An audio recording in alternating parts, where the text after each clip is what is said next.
Because, yeah, I guess what we'll do is after we do the minutes approval, we'll okay. ask if we could Cool. have this agenda. Easy.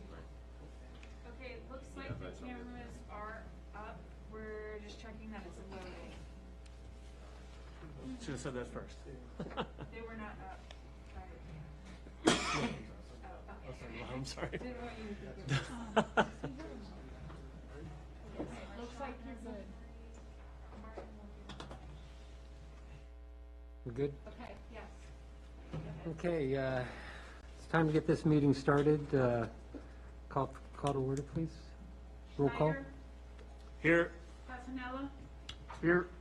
Pater, here. Larson, Here. Shannon, Here. Morris, Here. Weir. Aye. Okay, start off with the Pledge of Allegiance. I pledge allegiance to the flag of the United States of America and to the republic for which it stands, one nation, under God, indivisible, with liberty and justice for all.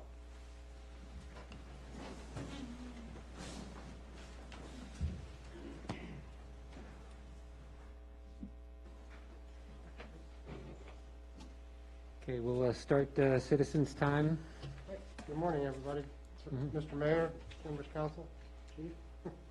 My name is Dan Kazmersky from the Rotary Club of Gainesville Haymarket, and I'm here with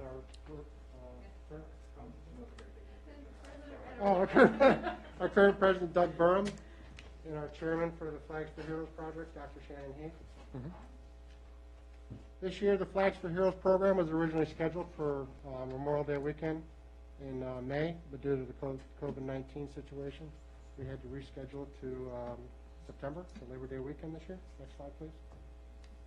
This year's event, of course, is our third annual returning to the park to do the flag dedication ceremony in honor of all kinds of heroes, local, deceased, and alive.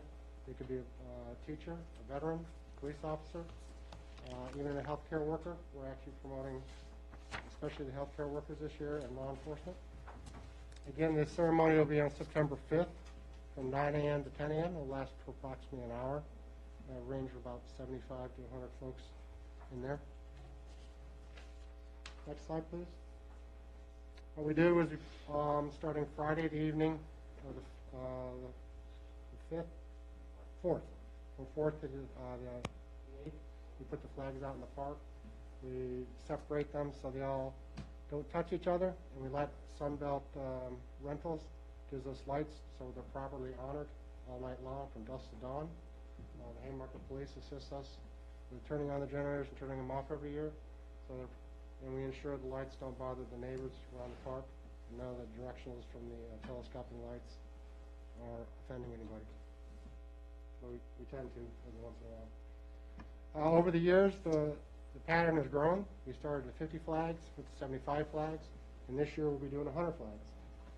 We currently have 10 corporate sponsors, corporate and business sponsors, local and around, ranging from realtors, major corporations, like the one I work for, Khaki Technologies Incorporated, Novant Hospital, from the clinical hospital arena. So it's growing. It's going to be quite the event this year.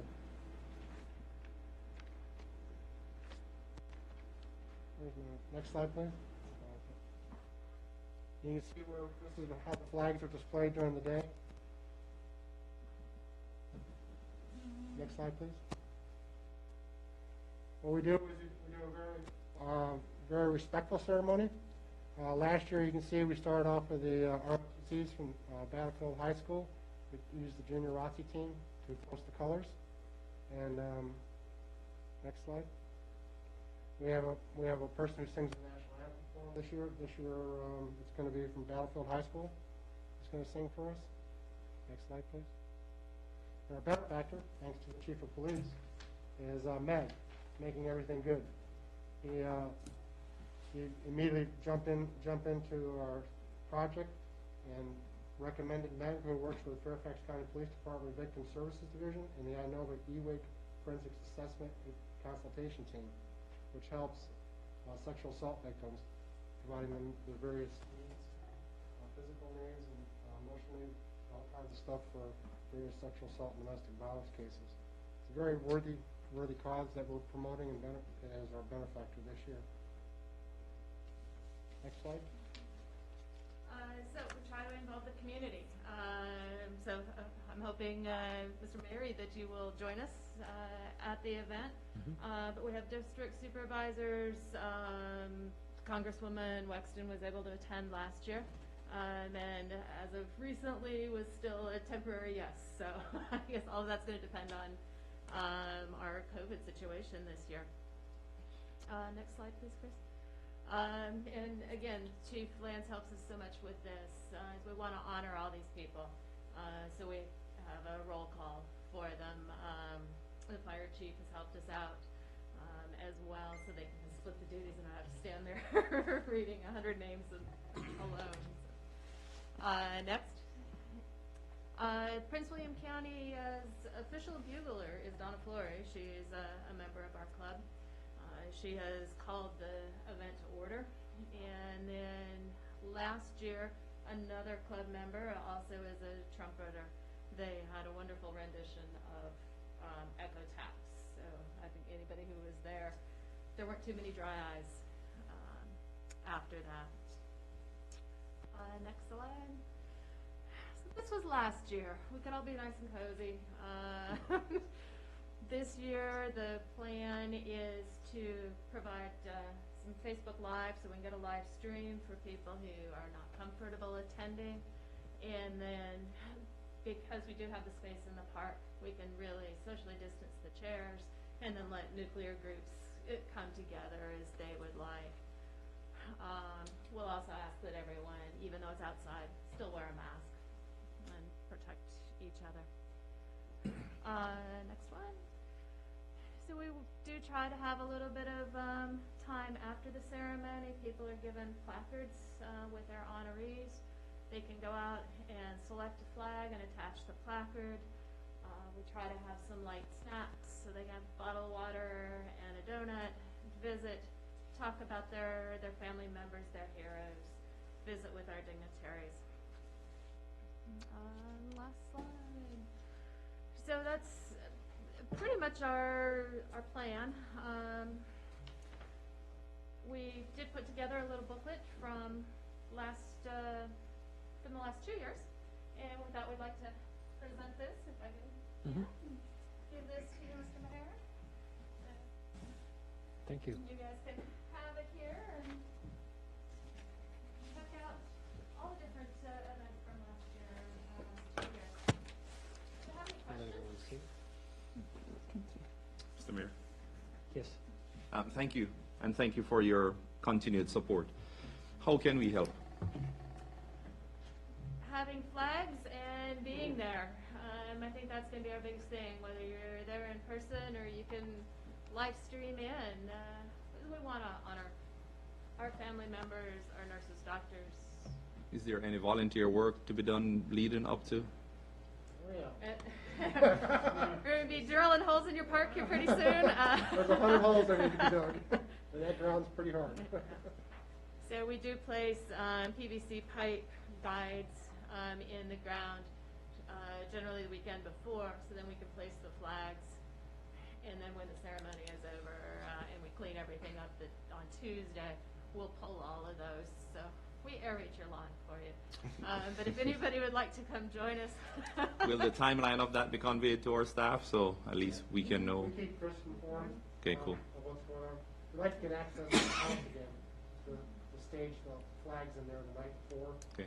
So when the Boy Scouts come out the morning of, they can help, the Boy Scouts help post the flags for us. So it gets it into proximity. So we'd like to use the house again. And what date was that again? So the flags will go up, Boy Scouts will help us with that on September 4th. That'll be Friday evening. And then Saturday morning, September 5th, will be the actual ceremony, starting about 9 a.m.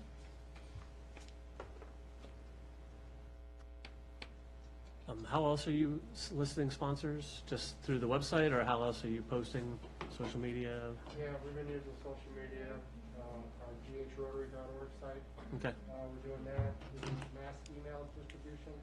So if you have a nice email distribution, we can send you the JPEG and a small picture to push it out. Chris was just motioning to me about that. We can probably use some of our social media to help facilitate that. And push it out. Chief Lynn, can you help us out with that through the mass network also? Which troop do you sponsors which Boy Scout troop? Oh, it's Erwin Lazar's group. I'm terrible. Oh, no worries. I apologize. I don't know the troop number. Okay. But they've been. Yeah, very 18. No worries. One of the ones with green uniforms. Last year, you guys had your town sign that you were able to display that the Flags was Heroes was the event was coming up. I don't know if that The was traffic, something. the traffic.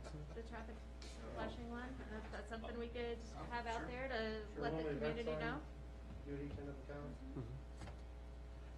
for advertising. We are still also going to have a videographer on this one, That's true. so this will be able to be posted on our website, and of course, you guys can take it, put it on your website for the whole year, so people will be honored the whole year round. Good. As many of you know, Meg Hawkins has been a big driver in the Officer Down Memorial Ride, and so she's had those contacts to get us some the video and the. You provide the bagpiper.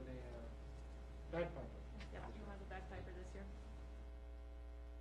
And the last thing I would probably say, all the money goes to them. We have very little true expense other than our time. Donuts. Food, the water, that kind of stuff, everything else is covered. So our goal is to raise between $5,000 and $10,000 for them on this event and have them get all of it. On a If few, you'd like to buy a flag, see me. you have 3 veterans on the council that serve, so Yeah, we have you have plenty- our We support. have plenty of applications. I will leave these up front. Thanks.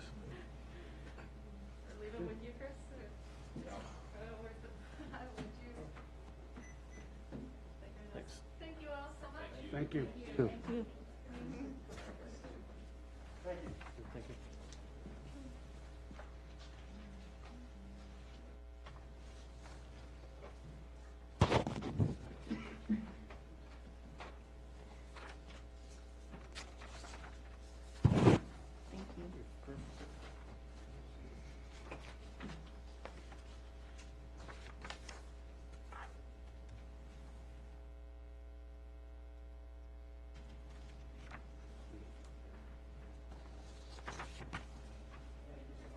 Give everybody a chance to read.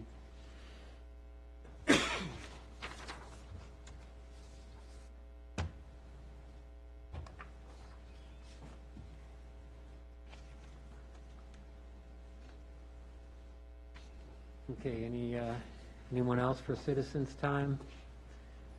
Any emails or anything to read in? Okay, we'll move on to minute approval.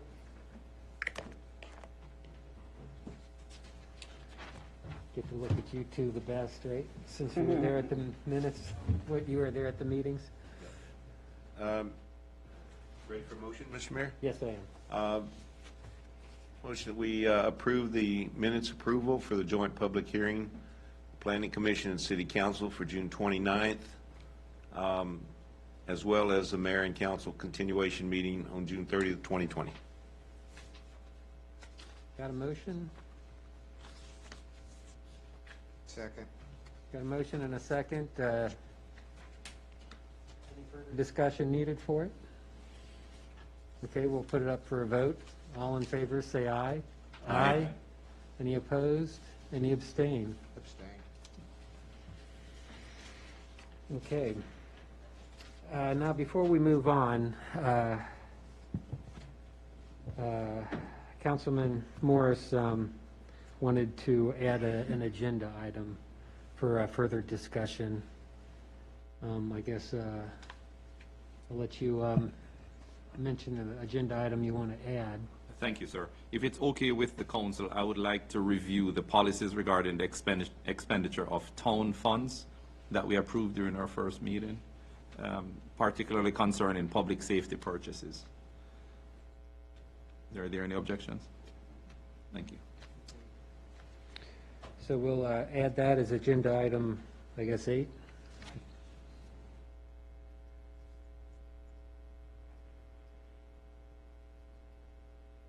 Okay. And we'll move on to the first of the agenda items, the museum. Okay. So based on our work session discussion regarding Haymarket Coffee Company rental, I have supplied the rental agreement that I drafted up here last week in the agenda for everyone to review.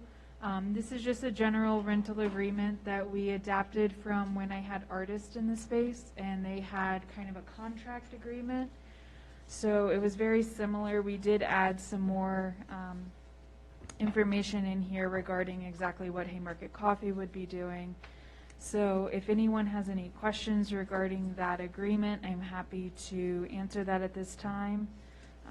We put everything in here from when we expect they would be open to the fees, as well as, you know, what they would take responsibility for, what we would.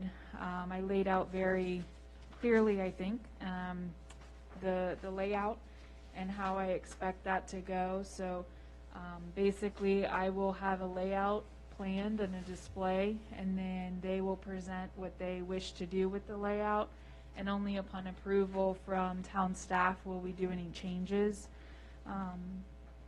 So that's the general rental agreement, if there's any questions.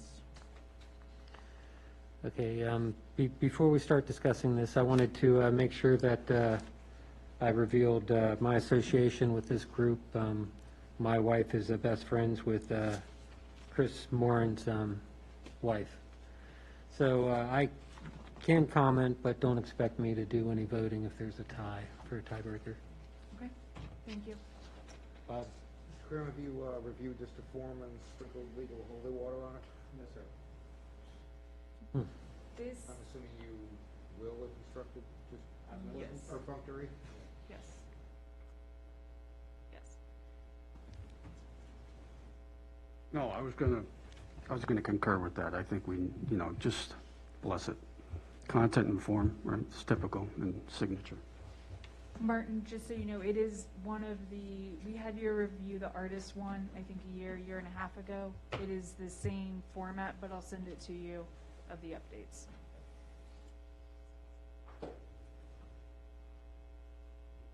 Anybody else? We just need a formal motion Okay. to execute. Correct. Just to Upon do, review. Upon review. Subject to And review. the start date would not be until the 22nd of August if passed tonight. So we have a couple weeks to work on reviewing it. To the August 22nd. Because all the other outstanding issues Correct. concerning it were just administrative things that you're looking into. Yes, sir.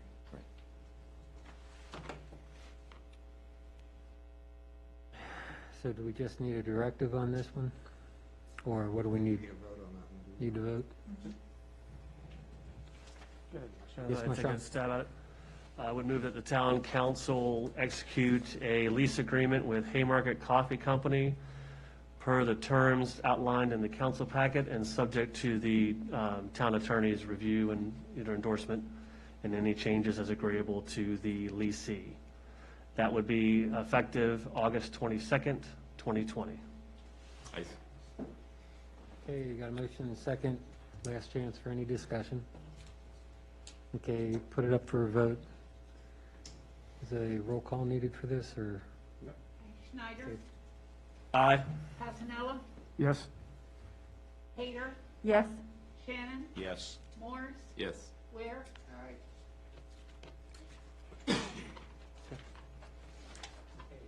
The next item, the museum ornament. So I don't have anything in the packet for you tonight. I am still working with the company. I have reached out to the current owner of the McCormick House to work on getting some photos and some historic information to keep moving forward on this proposal. if it is amenable with council, I would like to have a directive to proceed with designing this ornament and planning to purchase. Of course, I'll bring all the numbers in front of the council before we fully go forward with making an order, but this way we can really have something set in plan, in motion. Mr. Mayor, I think it would be, since we've discussed it at length, I think it would be more prudent for you to take it to the Finance Committee, and that would be fine with me. Yeah, I don't know about the rest of the council, but I would be fine with just taking it and getting the numbers to the Finance Committee. Which will be at our next work session. And I can most likely have a design and all the numbers broken out by that time. So I think that's August 31st. I just don't want to wait until the end of August for you waiting on the council to meet when you could act on it just by getting the advice of the Finance Committee. So if there's anything holding it up as far as approving the financial side of it, the Finance Committee can approve it, and then we can talk about the design during our work session, if that's okay with the Finance Committee. I guess my question for the parliamentarian is, it's a work session, so can we issue a directive without? If my understanding is correct, you want a directive issued tonight to authorize to authorize it if it meets, in essence, Joe and mine's approval. Financially. Yes. Passes muster. I can live with that. Okay. I think it must time effective. Right. I would just don't want to wait until the first meeting in September. In September for a motion. You know, we can keep pushing forward with it because we are going in this direction from what we indicated as a body our last meeting. Yes, Chris. Just one thing that I think would be helpful is just to articulate that we are okay moving forward with the McCormick house. That's the number one thing, and then as long as financially there's no issues with it, then we can move forward. And then at the work session, that's when we can bring forward the draft of what it's going to end up looking like. So I think as long as everybody's okay with the McCormick, and then we can just touch base with the finance liaisons to make sure that there's no ham-ups, that we can go ahead and move forward with it. Sounds like a plan. Yep. Okay. I would have is you two realize it's not a crayon drawing, right? Well, that's why the draft will come to council. Okay. Oh, the council, just the financial. I finger paint, thank you. Is that a clear directive? Yeah, I guess it is. It's a directive to pursue with that house. Yep. We understand. We'll start working on it, and when we can get the numbers, I'll touch base with the two of you. Excellent. Okay. And the next item on the museum, landscaping quotes. So I've received 2 quotes, one from our contractor in town, one from our current contractor. I'm still working on kind of comparing apples to apples. What they've given me is a little more apples to oranges. So at this point, I would like to, I spoke with Chris earlier about this, and we were discussing, I think our biggest thing we want to try to accomplish in the immediate future is to remove at a minimum the holly that's to the right of the door. Right now it's not planting time anyway, so we would not immediately be putting a tree back in place, but with the public coming in, we feel that this holly tree on the right is kind of an encumbrance to people walking along our path as well as parking there in the front. So if it is amenable to council, we're looking for a directive to move forward with just getting the one holly or both hollies to either side removed. And then at our August 31st work session, I would bring back the 2 contracts for review, everything that would entail, also to include a kind of drawing concept of what the landscaping would look like.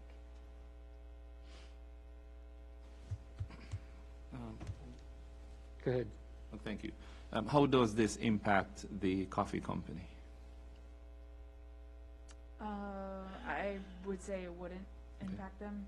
This would be work we could get done during the week, but we could go ahead and get it done before they even move in. I think in actuality it'll help them because you have clearer sights to the front door. The pedestrians would be able to easily access that path.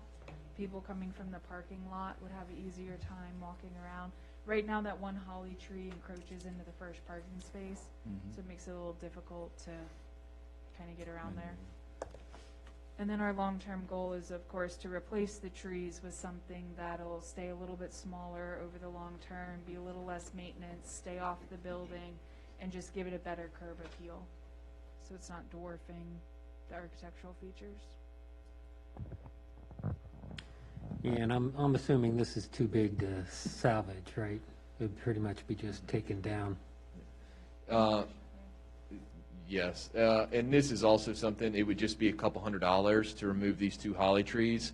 And if you all know, Emily's been working with the garden club a lot, and that's what, if you check the planners, they actually, the master gardeners were the ones that came up with a plan. So Emily's plan was to try and get them to help us kind of conceptualize a landscape plan for the front of the museum as well. But just like she said, if you go out there and look now, that first parking space where people are going to try and walk to the front door of the coffee shop, that holly is actually coming almost halfway into the parking space. So if somebody were to park there, it'd be very difficult to access. You'd almost have to walk all the way to Fayette and then come around the other side, or like on that hill in the grass.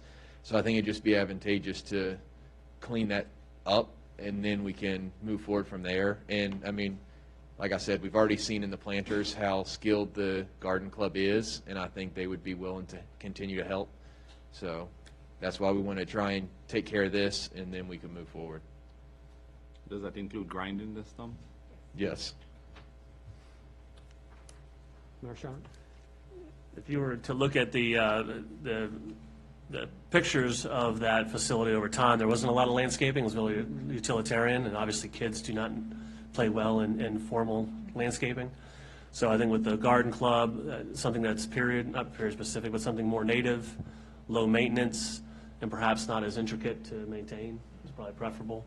So I would make that recommendation. And then we can work with the garden club at the ARB to wrap it up. But thank you, Mr. Mayor. Any other questions? Just a note, Emily, if you could convey to the garden club how much they're appreciated, because I think they go unnoticed at times, so please. Absolutely, I will do that. We have a meeting coming up soon. I would agree. Great This is resource to long overdue. Cleaning that up is long overdue. That was something we talked about many years ago, if I remember right. We did. And the holly trees were just way overgrown. It's time to uncover the museum. The beauty. I think that'll go a long way to making And it with more everything iconic. going on, having a clear path is very important.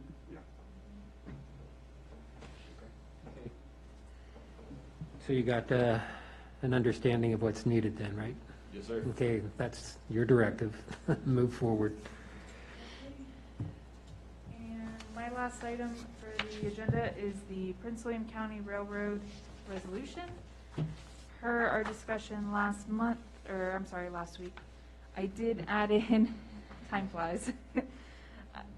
I added in Prince William County in the 5th item up from the bottom regarding the risk index calculation.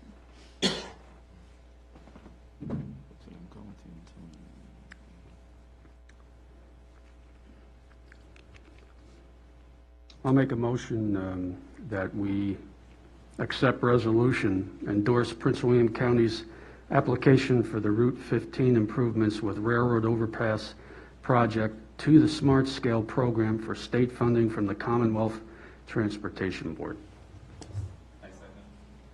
Okay, you got a motion and second. Any further discussion? I'm assuming this will get a tracking number. Yes, and we'll have a nice hard copy printed for your signature, and we'll scan it in and send it over to the county. Okay. Anybody else? Put it up for the vote then? Snyder? Yes. Casanella? Yes. Hager? Yes. Shannon? Yes. Morris? Yes. Weir? Aye.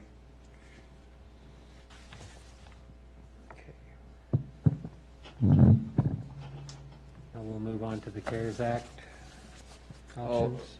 All right, so after the meeting last week, I reached out to Prince William County to see how they disperse the funds to businesses. And they actually utilize Prince William County IDA, which is a nonprofit organization that helped them facilitate this. So if we wanted to do something, I was able to get in contact with the IDA, and they actually have a meeting right now while we're having ours. The preliminary discussion makes it look like they would be willing to work with us. It would probably end up being about 5% to cover their overhead, which includes the postage, the checks, their person who's a volunteer, or she's not a volunteer, but she comes in and works on a temporary basis, basically just to cover all their expenses for cutting the checks and everything. So we would be responsible for basically articulating which business it was, their address, and how much money, just laying everything out there, and then providing the funds, and then they would work through it. So I'm still going to keep looking at different options, using that 50-50 split. One thing that I did do is I sent a business survey out. It was real short. It was 5 questions. Had a qualifying question if they had an active Haymarket, town of Haymarket business license, so we knew it was here in town businesses. And basically kind of asked some questions, and got a couple responses back, but I'm hoping that Emily and Vice Mayor and Kim are working on a business roundtable for next week. So I really would like them to push that survey. It's anonymous, so we won't know necessarily who is taking it, but we'll get an idea of the need. So if they can push that at that meeting next week, I think we can get a couple more responses and have more statistically significant data to use. But I did want to just report that we're continuing to move forward on this and trying to find some viable options. Anybody? No, I think that's good progress. Of course, we have to move with alacrity because I heard today that the governor was releasing another $600 million. That was done last week, but I don't know if we have any information on how that is going to happen. So I am keeping my eye on it to try and see who qualifies and why, or anything like that, to see if there's anything else. So I'll continue to look into that to make sure that if there is additional resources available, we'll try and utilize that as well. Have you checked the agenda for tomorrow's county board meeting to see if they're doing anything? I have not. I'll do it.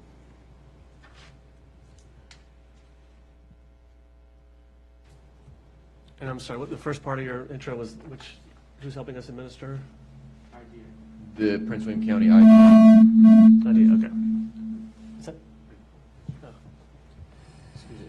Yeah, it's Prince William County IDA is who's doing it. So they're having a meeting tonight, but they it was stated they think they would be willing to help us. It's a board, so that has to be the approval of the board, but they're discussing helping us tonight as well. Okay. And I'm sorry, the IDA, what it stands for? Oh. Industrial Development Authority. Okay. Okay. Certainly, since the work session, I did speak with several residents within Longstreet Commons that would be of interest in utilizing some of these funds. The question we had before, whether or not we talked about potentially double dipping. Several folks have already applied through the Housing Authority through the county, so that would be. There was one question that came up about how these funds would be directed, whether or not they would be earmarked if earmarked to the county. Any feedback on how that would town or feedback on efforts that the citizens and businesses already? As of right now, it's 2 different pots. So we are separate from the county, although our residents and businesses do qualify for the county as well. That personally, I don't think should disqualify them from receiving it from the town as well. Okay. The only other feedback I heard was that the county process was quite cumbersome, that the amount of paperwork necessary to qualify for these funds. I guess the candid opinion was if folks don't have time to do the documentation, we're likely to not impact the people that need it the most. So hopefully if through this organization they can help with streamlining the paperwork process, because that seems to be the barrier right now for people getting the funds. So let me just speak on that. All the IDA is willing to do is take information that the town administers and cut a check. That's all they're doing. They are not in any way, shape, or form administering, doing any administrative work for this whatsoever. All this is we cannot, as a town, take money and give it to a business that's not providing us with a service or a good. So when it comes to the residents, that's a different thing. We would have to administer that, the 4 admin staff. Okay. Is there any reason why we would not want to try to coordinate with the county to see if they could facilitate that as well? Would they have the capacity to help us with that, or is I that mean, kind of defeats the purpose of getting it?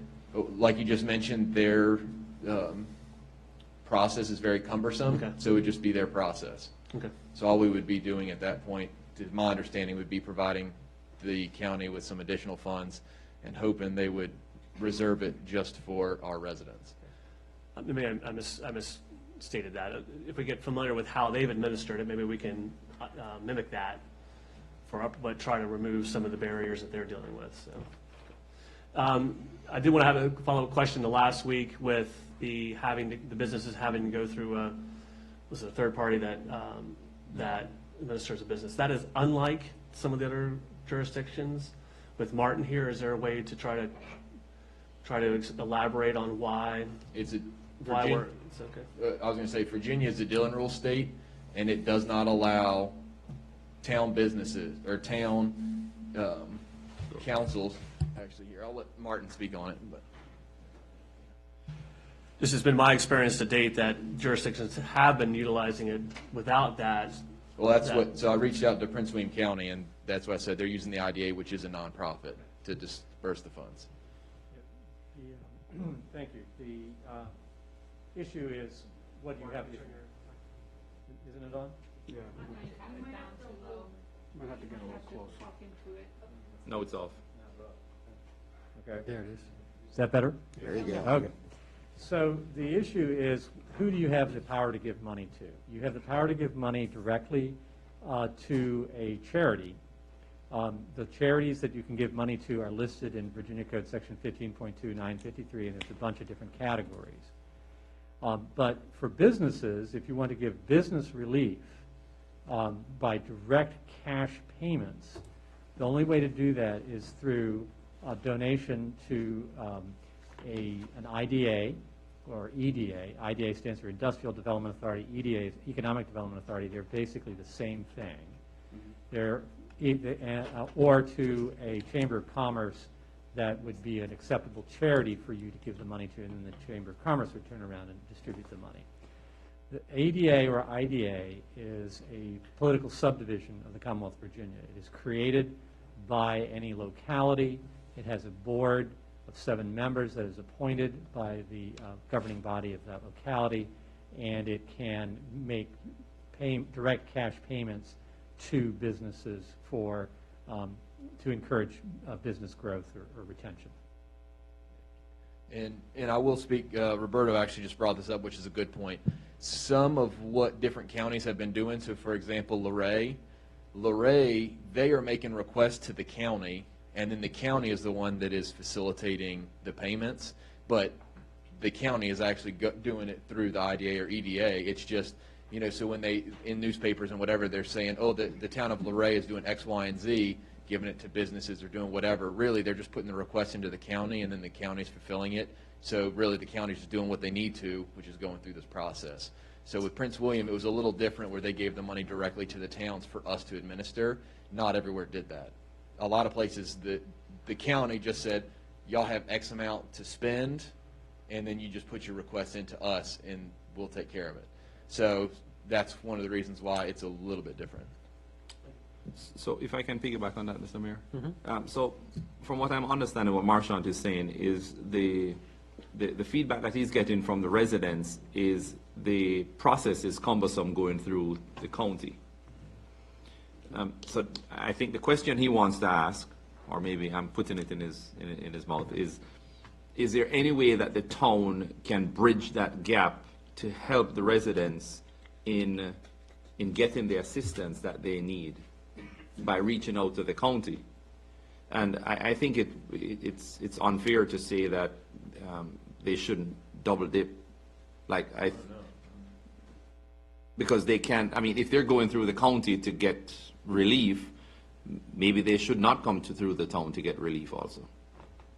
So that was actually one of my points where I'd suggested that we look at getting an admin person to come in and help administer. So this way, just like Marchant was saying, because some of these other assistance and relief packages are pretty cumbersome, if we could get somebody in here to help assist, to be able to sit down and explain it, or email back and forth, or call to help explain to different people what they need to do or how they need to do it, I think that would be beneficial, because I have heard that as well, that it's a pretty cumbersome process. So if we had something to help. So that's where we hit a snag, because last time when we discussed it, you were tasked to reach out to an organization, and now you come back and you're saying IDA does it, but they don't do that admin side of it. They basically just take the directive from the town, cut the check. That's it. So is it that you're putting back on the table, you're suggesting that we may need an admin type person who may assist if we see the need for it?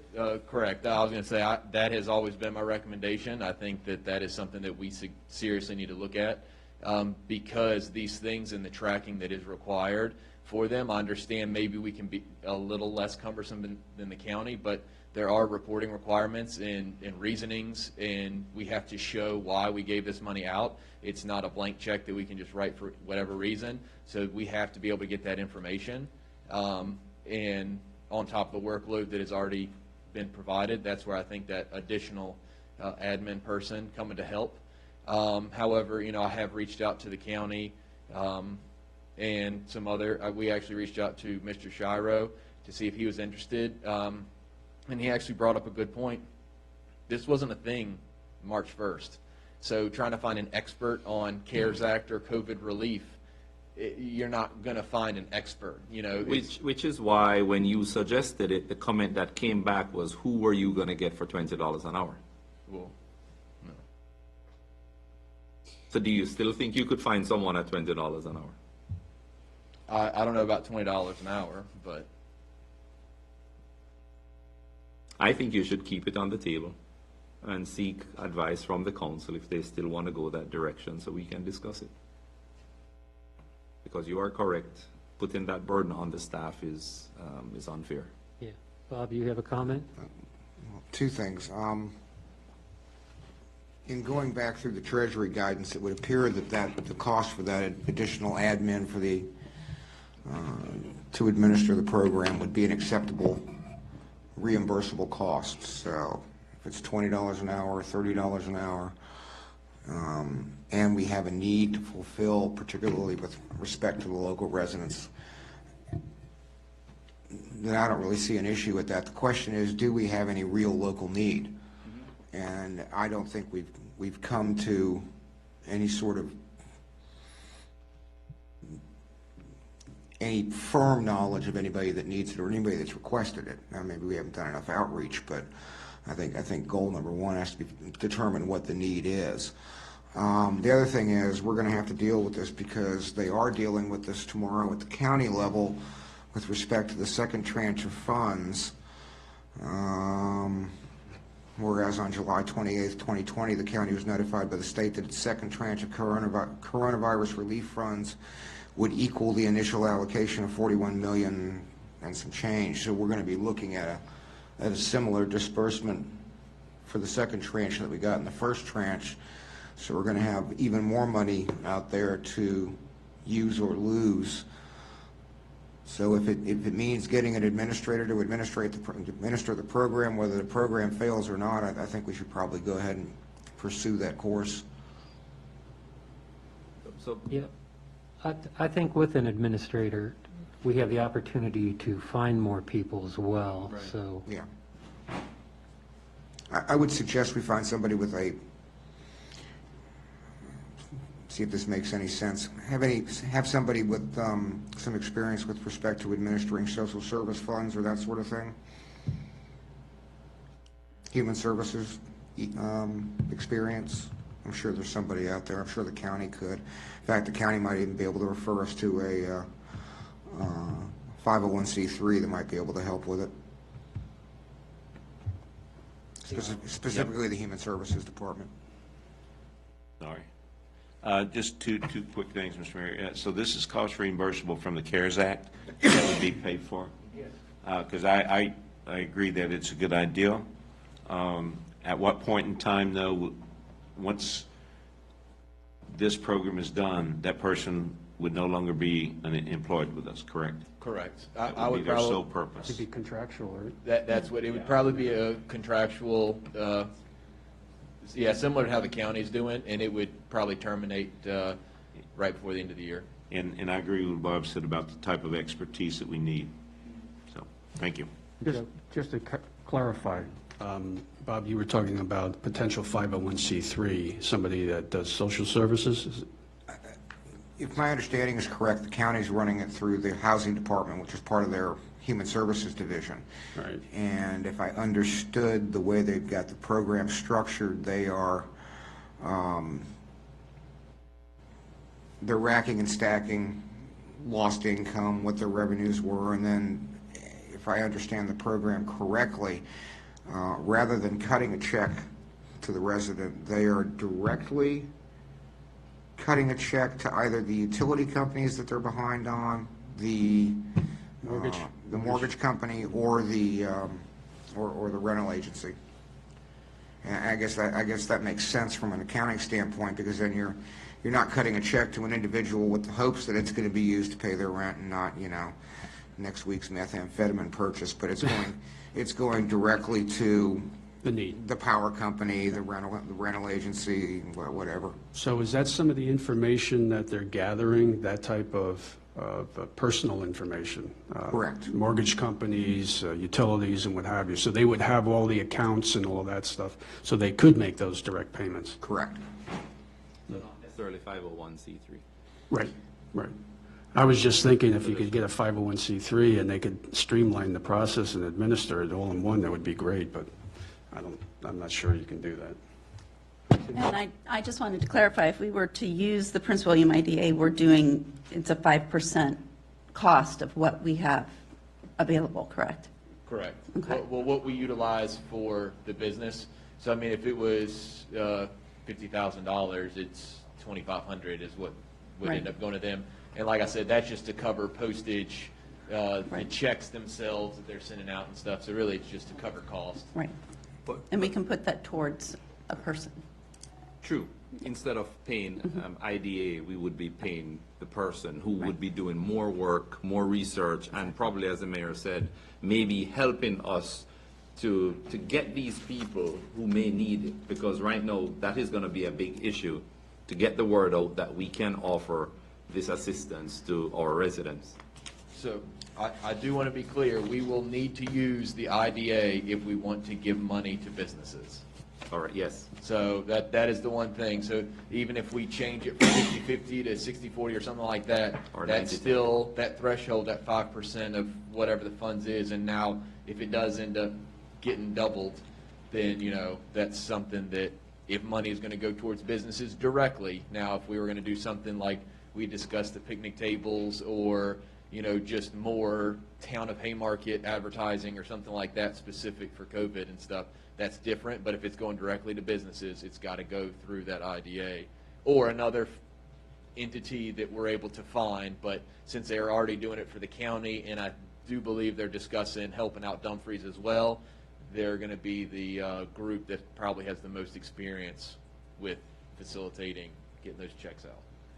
But before we bring them on, we would get a feedback if that 50/50 Is necessary. is necessary, right? Yes, sir. Because we did discuss maybe changing that. Correct. Okay, good. Marshawn? Mr. Mayor, what I'm going to suggest, kind of wrapping up, it dawned on me while we're speaking, who knows the needs of the community better than the 501c3s? So Haymarket Church, who I'm a part of, I spoke with them. They've already set up a fund to help folks with COVID issues. So maybe pinging the churches in the area that already have 501c3s up that may be well positioned to try to administer that, at least help determine where the need is the most. I would think also we would want to exhaust all our internal communications, Facebook, Twitter, all the social media, the website, our email blasts. Definitely those don't cost us anything, I think, but pushing it out to let people know that there's the resource that's there. and then the IDA was more for the business community. It's only for the business. Business community, so kind of that's a three-prong approach I would suggest. Bob? Mr. Krim, perhaps this is better a question for you. If I understand the way the county has done this, they've got an application process that's secure and confidential, where they get the application information from people in terms of what their income was, what their income now is or isn't, employment, what their status is, and that sort of thing, and they have some sort of matrix by which they determine whether they qualify for need-based funding. If we created that same matrix, essentially just plagiarized it and changed it from Prince William County or Occoquan or whatever to Haymarket, in your view, just off the cuff, I'm not going to hold you to this, but if we simply recreate what they've done, do you anticipate any real problems in terms of if we did it ourselves for the residents as opposed to the businesses and did the direct dispersals? No, I think you can do you can do the distribution to a 501c3 or to the IDA, but you can't do the distribution directly to businesses. I'm speaking residents here in this case. Residents, you can make contributions again to 501c3s that do disaster relief for individuals. So that would be the people that are making the payments to the rental company, to the mortgage company, to the electric company. That's the way to handle that. Okay. And I'm sorry, just to follow, that was my line of thinking for we already have enough charitable organizations, Haymarket Regional Food Pantry. We've got to have someone in the area that would know the need and would probably have the admin staff, given the limited meetings that they're having right now, to be able to facilitate that. I'll reach out to the nonprofit organizations here in town in relations to which ones have established some type of COVID assistance, relief, whether it's food, rental assistance, childcare. I'm sure there's different options out there. So that's what I'll do here before the work session is I'll try and reach out to all those 501c3s here in town and see if there's a way that we can kind of get a preliminary need base from them, because just like Martin said, if we've got to go through a nonprofit or 501c3, it'd probably be advantageous to do that through ones that are already in town and established the assistance. So.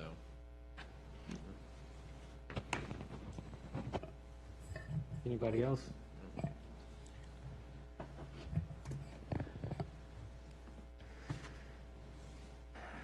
So, Chris, town manager, Yes, sir. do you have enough direction? I think so. So what I'll do is I will continue to look out. I have some individuals at the county that actually are doing something similar to what Councilman Weir had requested. So if hours were reduced or something like that, and they kind of worked in this general field, so I already have some of those feelers out, and I think I should have a phone call this week with a potential person, and then I'll reach out to the 501c3s here in town to kind of gauge that need, and then once we have the business roundtable, reach out to the survey. I think we will have a significant amount of information to move forward with here at the next work session. Marshawn? In the meantime, would you recommend putting it on social media, or do you want to wait till we have all our facts in place before we? That's what I was going to say. As of right now, we don't even know how much money we're going to give business to residential. So we're still in the information gathering stage until we can establish how much, in fact, if it is going to be 50-50, or if we're going to get additional funds from the county, that may change some of the stuff. And if that's the case, because also if we're not going to go directly to residents and we're going to go through the 501c3s, then we may not be taking applications. So now I've got a lot of new stuff to start processing and work through. Okay. Okay, anything we need to do here to get this started rolling quickly, authorizing money or anything? No, sir. As of right now, I've got the direction that I need to move forward with, so I will have significant information for the August 31st, and I'll come with recommendations for that August 31st.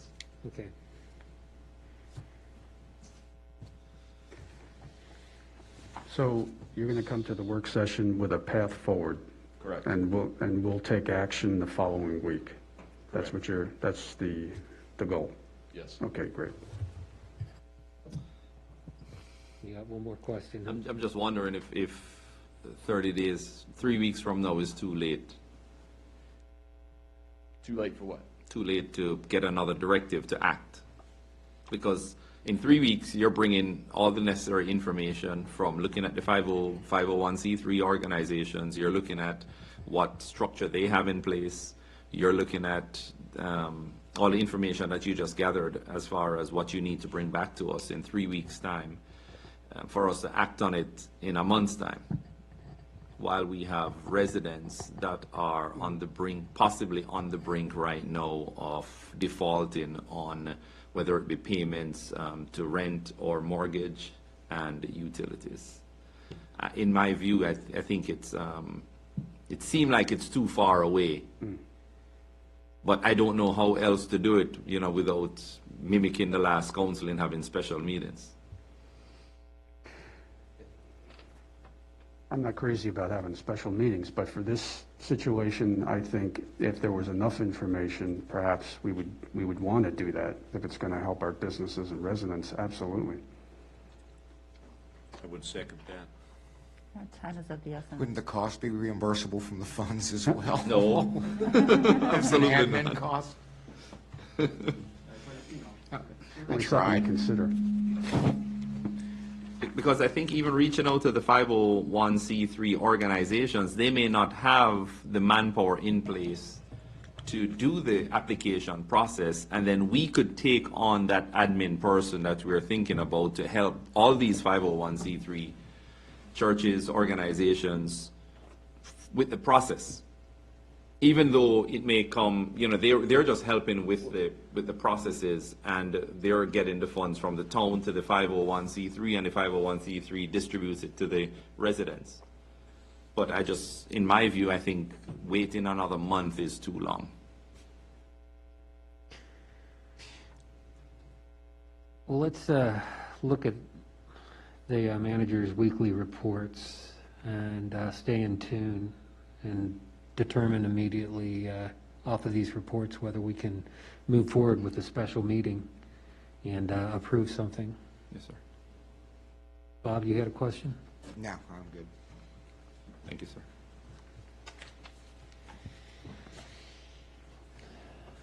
Okay, looks like we're done with that topic. We'll go on to the ARB bylaws. Bob? Maybe I could make this real quick.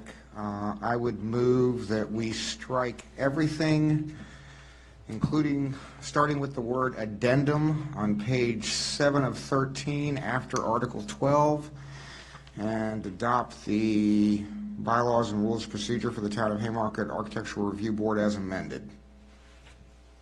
What's the strike? Second. Everything after the word addendum and including the word addendum on page 7 of 13, which is packet page 28.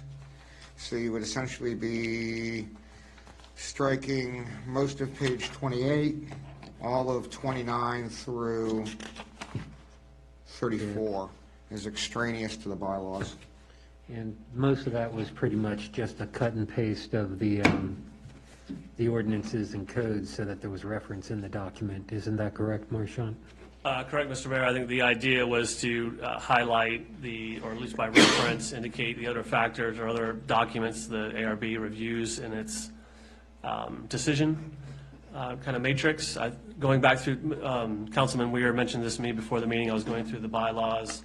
I do feel confident elsewhere it refers to those documents we review, and so striking this, I think, ministerially will be helpful, because every time the ordinances or comprehensive plan changes, we don't have to go back in and amend the bylaws. So I'm comfortable with that, and I do believe it still moves forward the intent of the ARB. Thank you. Before we go on for discussion, you did catch Marchant's second? Okay. Anybody have any comments? No. Okay, we'll put it up for a vote then. Schneider, Yes.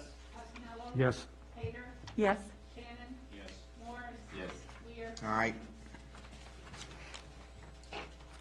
Okay. Now we'll go on to the purchasing policy. Thank you, sir. Priority list, no? Priority. Or priority list. Oops, sorry about that. That's all right. I'll make it quick. Basically, Marshawn, I've got your copy right here.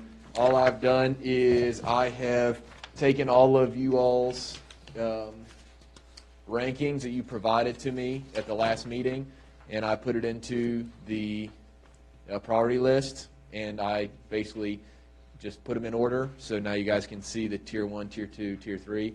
And what I think we'll do is, in a couple months, once we've addressed several of these items, because I do believe of all of those items, there may only be 1 or 2 things that have not had action taken, because they're relatively large items. But the majority of those have had some action taken, so I think here in a couple months, we'll actually be able to strike several of them, and then I think we can reevaluate.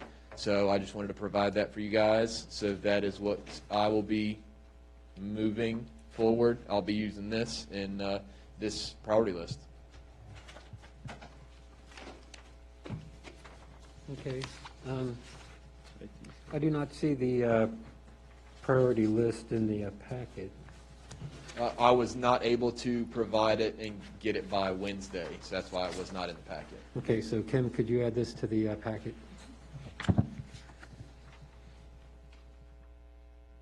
Any discussions on the priority list? Okay, we'll move forward then. Now we have the purchasing policy.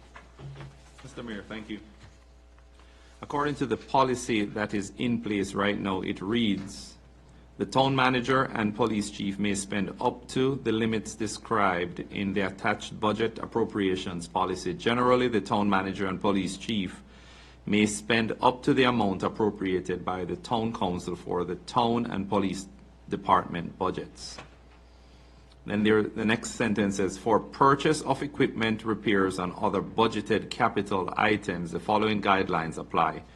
The next paragraph reads, which is the one that I would like for us as a council to clarify, especially for the chief. Purchases of up to $10,000, including public safety purchases, may be authorized and approved by the town manager with at least one acceptable estimate. Any purchase over $3,000 will be reported back to the appropriate subcommittee of town council as well as the town council for informational purposes. And my question for the council concerns expenses or expenditures by the police department. If it's over $3,000, according to this document, the town manager approves. Is that what we want or what we intended? Can you repeat that? So, if their purchase is over $3,000, that's in the budget, is it the town manager who approves it? Because I think in the past, correct me if I'm wrong, Chief, is if it's in the budget, the chief of police go ahead and approve it, purchases. So is that what we want as a governing body? So if you got $10,000, is there $10,000 in the budget for new bulletproof vests? It's in the budget. Can the chief of police go ahead and approve that without the town manager's consent? Because according to this, it reads no.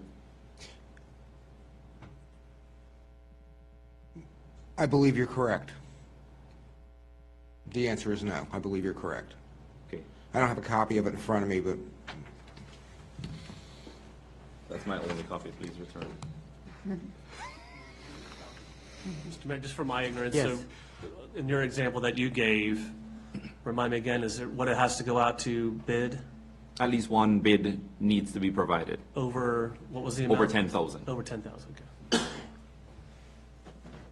So in the previous policy, there was some ambiguity with the chief of police role in his approval and also the admin staff with the town manager's role. I think we have sorted out the town manager side, the admin side of the approval process. But I don't think according to the policy, it's clear for the chief. Because the way I read this, the chief over 3,000 needs approval or consent from the town manager. Councilman Morris, what do you recommend?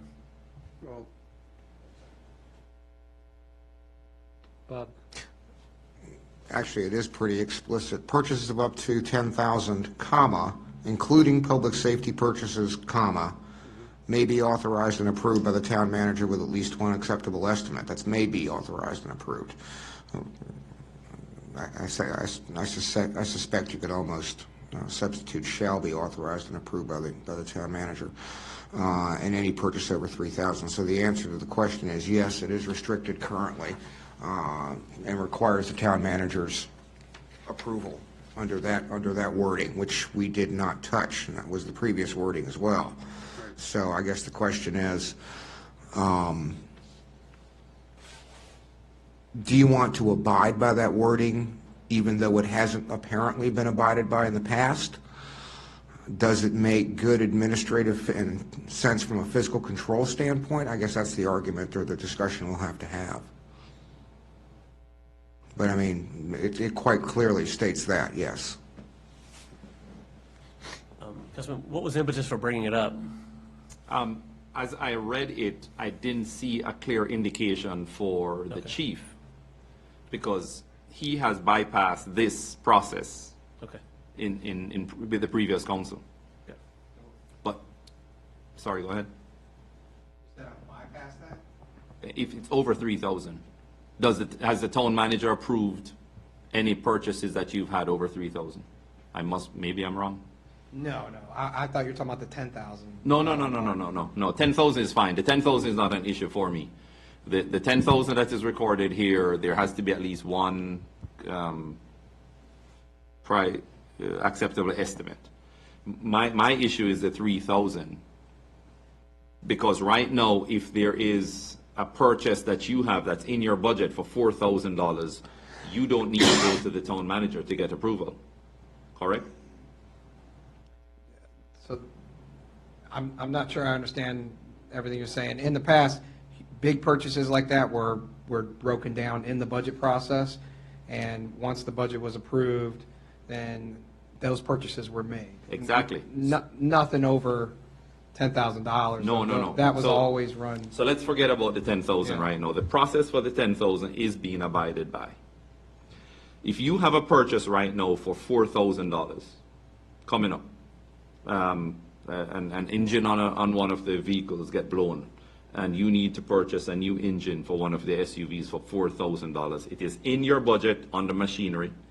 Can you go ahead and purchase that engine for $4,000 without the town manager's approval or authorization? So the way I understood it is, in talking with Chris, was that everything, that's why you see in the weekly breakdown of the PD, anything that is spent over $3,000 is reported. It's reported, to you guys, but is yes. it approved? Is it approved? And I think that's the threshold question, is between 3 and 7, as I read the policy, it requires the town manager's sign off. Yes. But it also brings up another issue, and perhaps I should ask Martin this, and it comes as a result of the way that the monies have already been appropriated and allocated. The previous council appropriated all of the budget monies and then allocated the entirety of the year in June. Is it feasible for this council to walk that allocation back and do it on a quarterly basis for things other than, let's say, debt service? Yes, you can do allocation, you can do the appropriation of funds on a monthly, quarterly, or semi-annual or annual basis. Most people do that on an annual basis just because you run the risk of not having even quarters or having unexpected events that you have budgeted and appropriated money, but it was not in that quarter that you budgeted and appropriated it. So that's why most people go to annual appropriations. That gives you the maximum flexibility. I'm more curious if we can walk it back to a quarterly allocation, because that has been done before and quite frankly does save significant expenditures and results in a little more oversight. I'm not saying do it on everything, but I mean on the admin, the PD, but things like debt service that we know is going to be, heavily front-loaded or things like that. You do the allocations for those particular things on an annual basis, and the other ones on a quarterly or a semi-annual budget or semi-annual basis. The question remains: can we walk back an allocation that's already been done? Yes. Okay. So the last part of this paragraph, it states that any purchases over 3,000 will be reported back to the appropriate subcommittee, of which we don't have one. I think that's the subcommittee. No, that's Finance Committee. You're a subcommittee of one for the PD. That's what I'm at. But that is the issue. That's the issue. There's only one liaison. There's only one person who's there as a liaison. So, because in some ways you want to keep it separate, in my personal view, in not having the chief getting the approval from the town manager. Okay. So we could do it easier to say that any purchases over $3,000 goes to the Finance Committee for their approval. It's just that it's vague right now, and I just don't want to have the chief in that position where he's not following the guidelines, and it's not his fault. It is because it is vague in how we described it in the spending policy.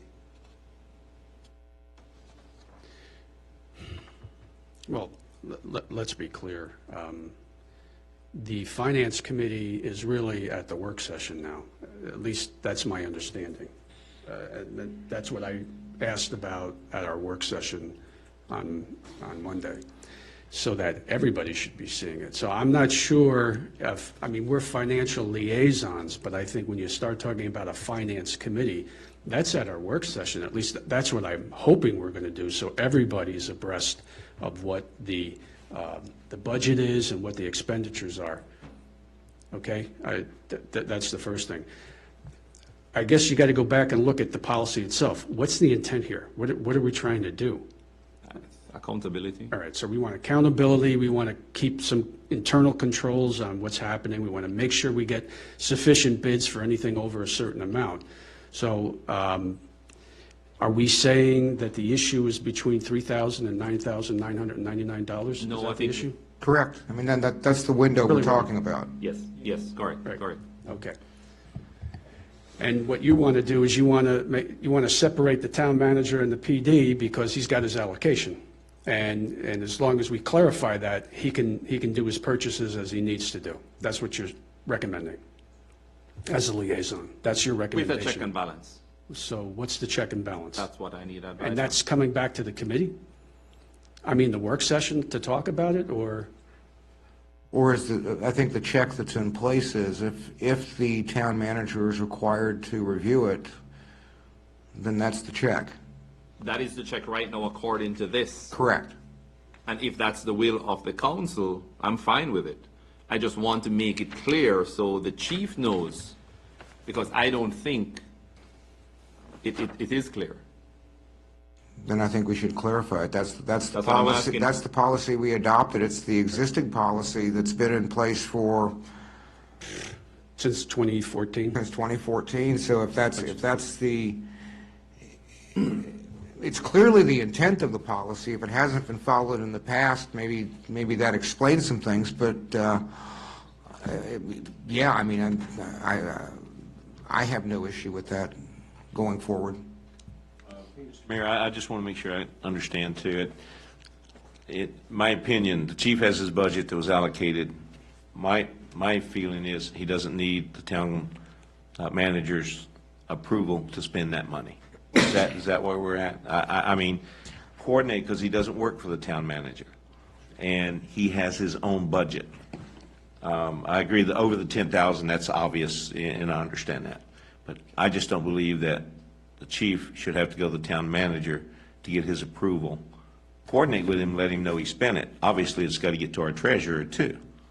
But I don't believe the chief needs the approval, if that's what we're talking about from the town manager, for Yeah, his we'll- allocated budget. Yeah, we're looking at clarification of that, Yes, because sir. presently, approval needs to go through town manager. Yeah, and that's, and Chris, we kind of talked about this before too on the previous council, and it's confusing. And I think, I agree, I'm glad you brought this up. I think we need to clarify it.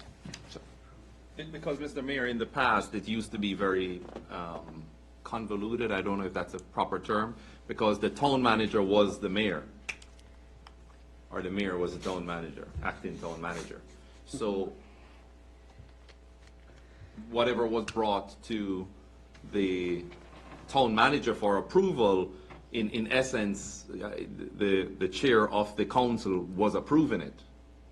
But now there's a separation now. Now there's a clear line of demarcation between the town manager having his role and the council. Now what we have on the council is one liaison. And that's why, according to this, the chief of police would still need to go through the town manager for approval over 3,000 and under 10,000. All right, so let me ask the question. How are we doing it today? How- Exactly the way it reads in the spending policy. All right, so anything over 3,000, you're going to the town manager? I haven't spent anything over 1,000, but yes. But Is, I would follow the policy that you put in place. and so, in the past, you would be going to the acting town manager? Yeah, I would, yes. Okay. And you haven't done that yet in the new town? Haven't needed to. Do you have any agita with that? No, I just need, I Directive. haven't had any question on the directive. I think it tells me I need to do the town manager, but I can report to whoever, and whatever you need me to do. Okay. Marchant? Again, kind of missing the obvious, what is Chris going to do? Which Chris? Chris Kuhn. Chris, Oh. Chris brings him a bill for $4,000. So Chris can, well, what's Chris going to do? He's just going to say, I agree Piedmont and Toronto is a good estimate? What is the, you said accountability, but what is it really that the town manager is going to verify? Make sense what I'm saying? I speak to that. Okay. So, in talking to fellow treasurers and the treasurers conferences, it would be normal for the chief of police to come to the town manager to discuss this, because usually that also means that the treasurer will also see these expenditures. In the past, that necessarily wasn't being found, no fault to the chief, it was just how things were being done. Right. Okay. By doing so and being direct about this, obviously chief has no problem with it, neither does Chris, but it's common practice Okay. that these type of things, the expenditures are done in this way. While the town manager is made aware of, if there's some backing documentation that needs to be done, so so the town manager or myself can also stand behind the chief as to why this was, brought up to council as to why it was spent. So it's the best practice is what you're saying? Best practice, Okay. is basically what I'm saying. I mean, I would deal with this in my work as kind of a position of trust. If you're in a position of trust, you have that best practice to make sure, okay, that's fine. And personally, I, for the record, I don't think the chief did anything in violating any of this, Okay. the policy in the past. I think the chief was getting directives. The chief was getting whatever he needed approved, acting from the acting town manager, and in essence, the chair of the council. So I'm not bringing this up because the chief has acted outside of the policy or anything. I just want it clarified because it's in the spending policy. So you're saying this was a best practice? And so, in that best practice, are they saying approval? I mean, is it a semantical thing here? Is it review? Is it informational? That's What what do I you, was going to say, is it's a little bit of all of those things. For example, just because something's budgeted doesn't necessarily mean we have the cash flow to pay for it. So it may be something where we just, between Roberto and I, we just bring up something and say, hey, is there any way we can wait till after the 20th so we've got the cash flow on hand, or something like that. It's not necessary like that it would be. so no, you we're can't do talking it. more coordination? That's Exactly. really what we're talking about. That's what I'm I thinking, think that's the coordination, heart. Exactly. not approval. And that's the heart of it. Coordination, Not because yes. it's budgeted, Yeah. that means Correct. And that'll be spell captured, it. well, our weeklies, our Tuesdays and Thursdays, where we meet to discuss the payables. That's something that I could bring up to the two finance chairs, discuss it, get their opinion on it, and not make, just make sure that we are touching all bases and make sure the money's there. Because I lived through that budget, so I want to make sure that the money is there and that, we're not putting ourselves in a bad spot. Because if you put yourself in a bad spot, it's the town as a whole. Yes. And I think that's the point. I just reread some of the language, and I think it gives a little bit of latitude to the town manager and to the treasurer, de facto to the treasurer, to where if you were in a particular financial position on X date, it affords them the latitude to delay or defer until the appropriate funding mechanism is in place, or there might be something going on. There's any number of exigencies that may arise, but as a matter of course, in the general course of business, I don't think it's going to be an issue. But you always have those particular times of year or circumstances that arise where a little bit of prudence, penny wise and pound foolish at any particular given point in time may come into play, and that policy gives the latitude to the town manager to safeguard the town's financial position.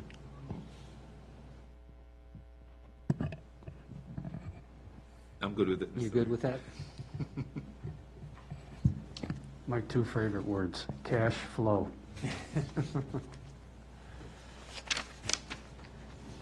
So I guess that just highlights some.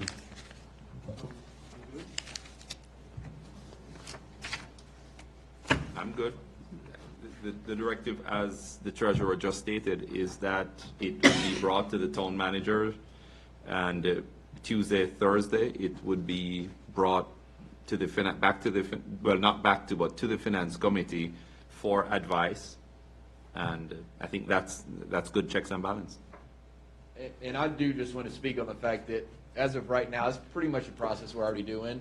If Chief's looking at getting stuff done or whatever, it's normally he comes in here and he'll talk with us about it and what his plans are, what he wants to do. So it's not like this is going to vary greatly from what we already do. In fact, I don't really think it's going to change at all. It doesn't, sir, but if I can interrupt you, in the past, what has happened, and you can attest to this, is the acting town manager would go ahead and approve things and tell the treasurer to find the money where to cover it. And that's what we're trying to avoid. We're trying to be more transparent, we're trying to be more accountable, and making sure that the processes that we have in place is being followed. So I understand, but we're coming from an era where these policies were not adhered to, and it's because of the mixture of that acting town manager / mayor. Now we have it, it's all divided. It's clear now. Yes, sir. Thank you. Works for me. Okay. Everyone good? Okay, let's move on then. Got the town administrator staff reports. Yes, sir. Okay, so a lot of the stuff we've already reported on, the CARES Act, the business surveys. Some of the other things I wanted to address was the FOIA training. I know I sent that out, and a lot of you guys were having issues with it. So I reached out to the Virginia FOIA Council and basically asked if there's any specific browser that you guys should use or anything like that. And they provided me with a new link. It's only a temporary link, but since it was the group that provided the actual PowerPoint and video, it's supposed to be much quicker. I believe Councilman Passanello actually finished it after I sent it. Much better, correct? Yeah, I would recommend you do it online. It was 40 minutes, maybe 45. It really wasn't, and it was some good explanation in there as well. Is that What the I one you did, pressed play and walked away from? yeah, exactly. I printed out the PowerPoint, so I had it for myself and my information, but it really was pretty easy to do, so. Okay. So I did send that out. So that is training that is required. So just like he said, it takes about 40 minutes, and it should be a lot better than the previous link that I sent out. One of the other options we discussed was the shade options at the park. So I started looking at some different options to include. Emily provided me the company that installed the playground. They had some shade stuff, so I'm looking into that. We also talked with Prince William County Parks and Rec Department to see if they had any vendors that have provided shade and, you know, those types of systems as well. So I'll be looking more into that. And then the last thing I was going to mention is that I did talk with Martin in regards to the budget, but you already got that answered. So I stand ready to answer any questions. You got questions? Just the status of the IT contractor? So I'm trying to have him come either the work session in August or the regular meeting in September. The new person that I was able to get a quote from. So you all can discuss with him since you have already had some conversations with the current IT person. And for clarification, I know it happened in the past, but can you confirm to me now that no one else on staff can read and manage my emails? At this point, no. Thank you. Actually, I think the IT person, since he's got to have admin privileges, and I think you have admin privileges, right? So to clarify that, if I went into your email and changed it to the read and manage, yes, I would be able to. However, at this point in time, no council and no staff have additional read manage people attached to it because I am that admin user. So right now, if I wanted to, I could, but it's not, there's nobody attached to any of you all's email. And is there a checks and balance between you and Terry, correct? Can Terry go in and change it to read and manage without your approval? To my knowledge, he could, yes, since he has access.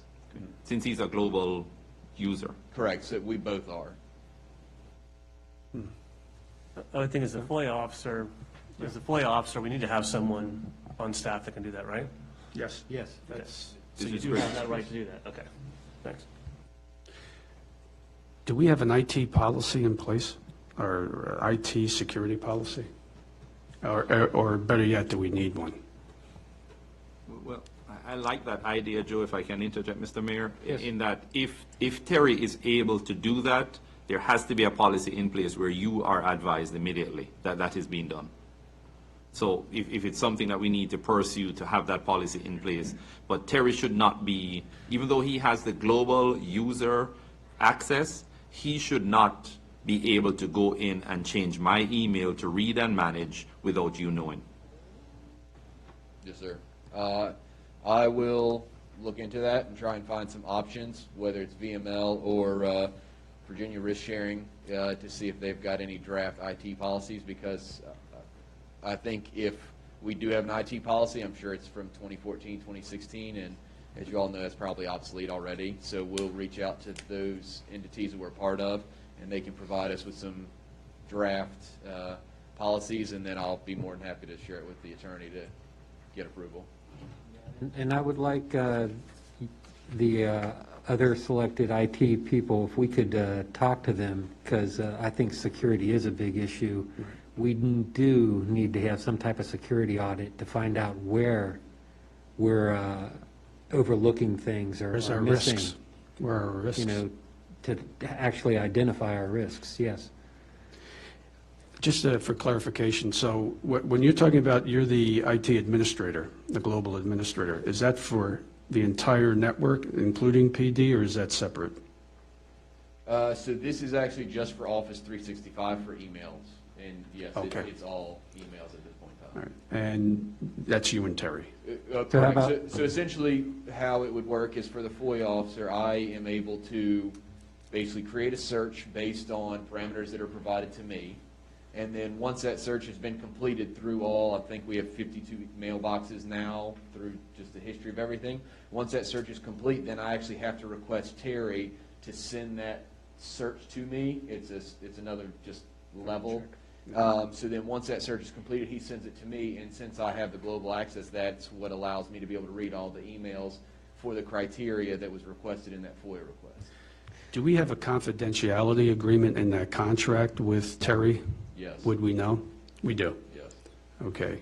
I mean, I'm sure there are laws governing protection and security and privacy, what have you, but, I mean, I was curious whether we had something that was overt and that he was aware of. Yes. On the police department side too. he had to go through training, he had to be vetted with a background check, which included a criminal history check and fingerprints. Good to know. Any new IT person is going to have to do that as well on our side because of the criminal history and sensitive information.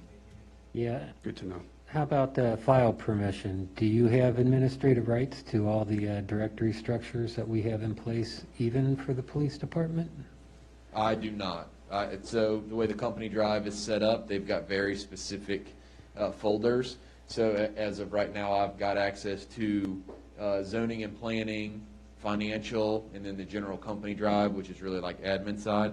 But I do not have any access that I am aware of on the actual, like what goes on in the PCs, not email. So I don't have any access to anything related to PD. On the PD side, we don't have anything other than email that's town related. Everything else is in a cloud server that has to do with police reports. That's it. Okay, because I know there is usually law enforcement sensitive information that should be restricted from us. Strictly, a community of interest pocket of PII or personal identifiable information and police cases that have critical sensitive information in it. And that's kept in a cloud service by Microsoft through Axon, which is our contractor who stores all of our. And who has access to that? Myself and Lieutenant Shaver. Yep. The officers have access to everything that they have put in there. Myself and Officer Shaver have global access to everything. Good to know. Okay, we good with that? Is there a directive to come to put together a policy or to do research on policy? You got it? You got it. You got it. Is a town administrator or a town manager report? Manager. So we'll change that on the agenda. Unless he wants to be an administrator. Unless you want to be one. Because we could change the title. Yeah. Okay, next item, Chris, do you have anything else under your report? No, sir. Okay, we'll go to the chief of police report, or you have questions? Mr. Mayor, I apologize, Chief. Let me just raise something to everybody. One of the things I didn't notice on the agenda was the liaisons reporting at our meetings. ARB, PC, Finance, PD. Is that something that we can include, not tonight, well, we can talk about that, but going forward in the agenda? Yeah, I think we can include that. As a matter of fact, I was going to recommend that at the next one. For this agenda item, though, I was just going to, in our discussions under the, for instance, the town planner report, I was going to ask the ARB liaison, do you have anything to add, or do you concur? Okay, so, Chief, you're up. Good evening, Council. You have the stats for the month in front of you. Are there any questions on those? Chief, are we keeping track of all responses? I realize there's a slight increase in responses outside of the town limit. Are we keeping track of all our responses? I'm sure you're going to answer me yes, but I just wanted for the record and for the rest of the council to understand. Yes, sir. Okay. Every day, a daily report is generated that has every single call that we go to.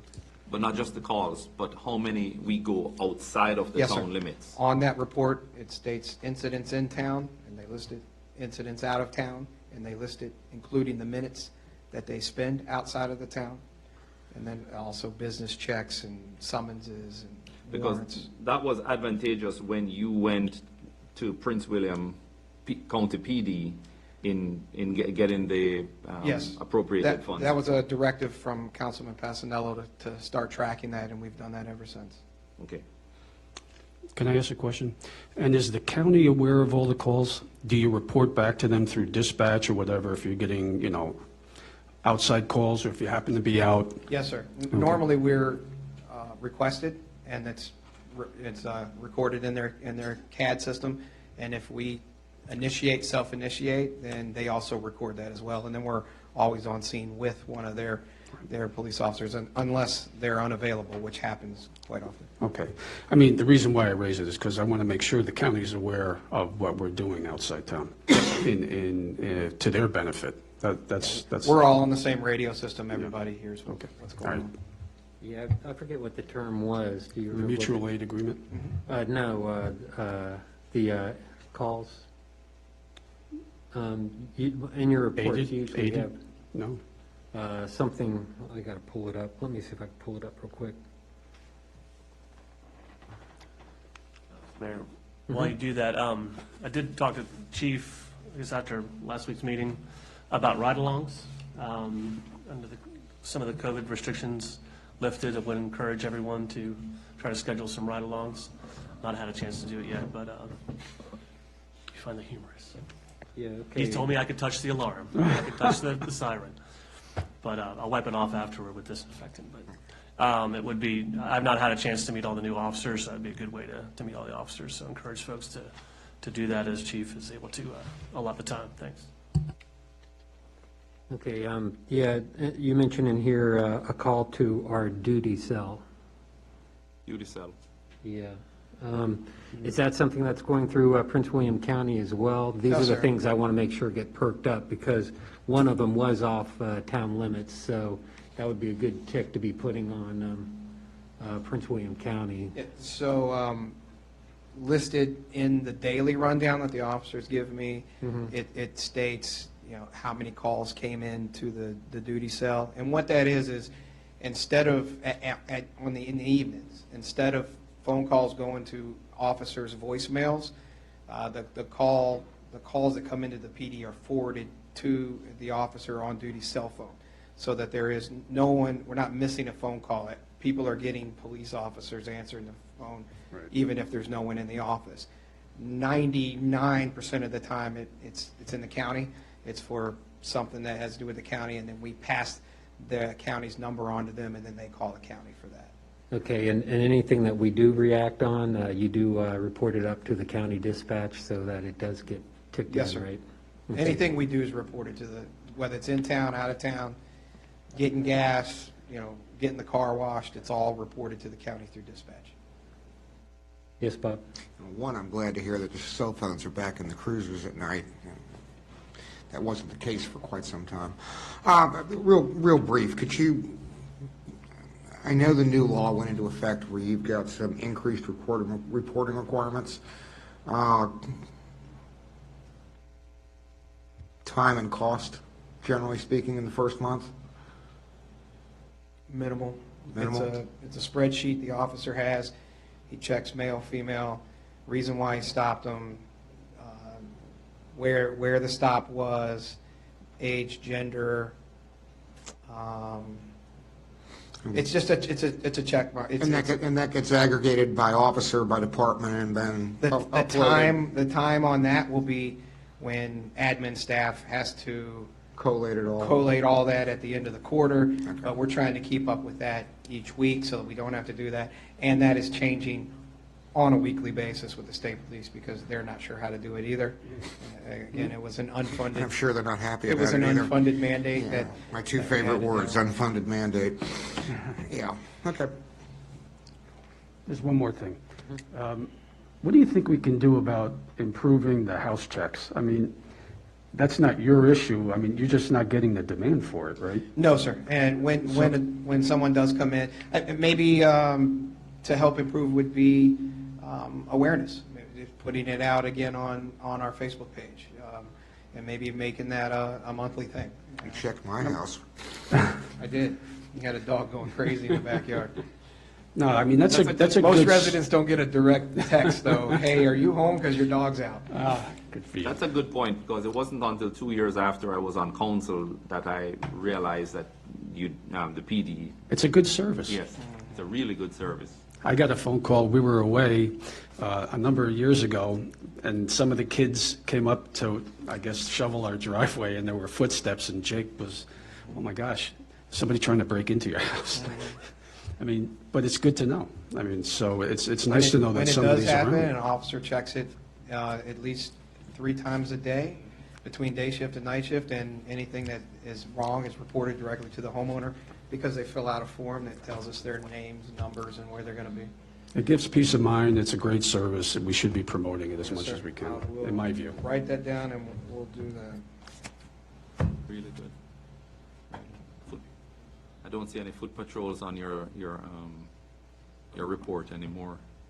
So I wonder if it's in the because week of the report, you're getting the highlights, not every single time that we're I'm just wondering walking if it's because past your house, although you could I'm just look at wondering your if Ring it's because doorbell I and you can see. complained that they didn't walk. Foot patrol means walking. It doesn't mean driving by. But I just wonder. Vehicle, the vehicle break-ins and larcenies, just an update on that. We do have a video of 3 suspects who were in a local store in Gainesville spending on one of the credit cards that was stolen from one of the vehicles. Currently, we're just trying to identify these people, so it's an ongoing case, but just wanted to give you an update on that.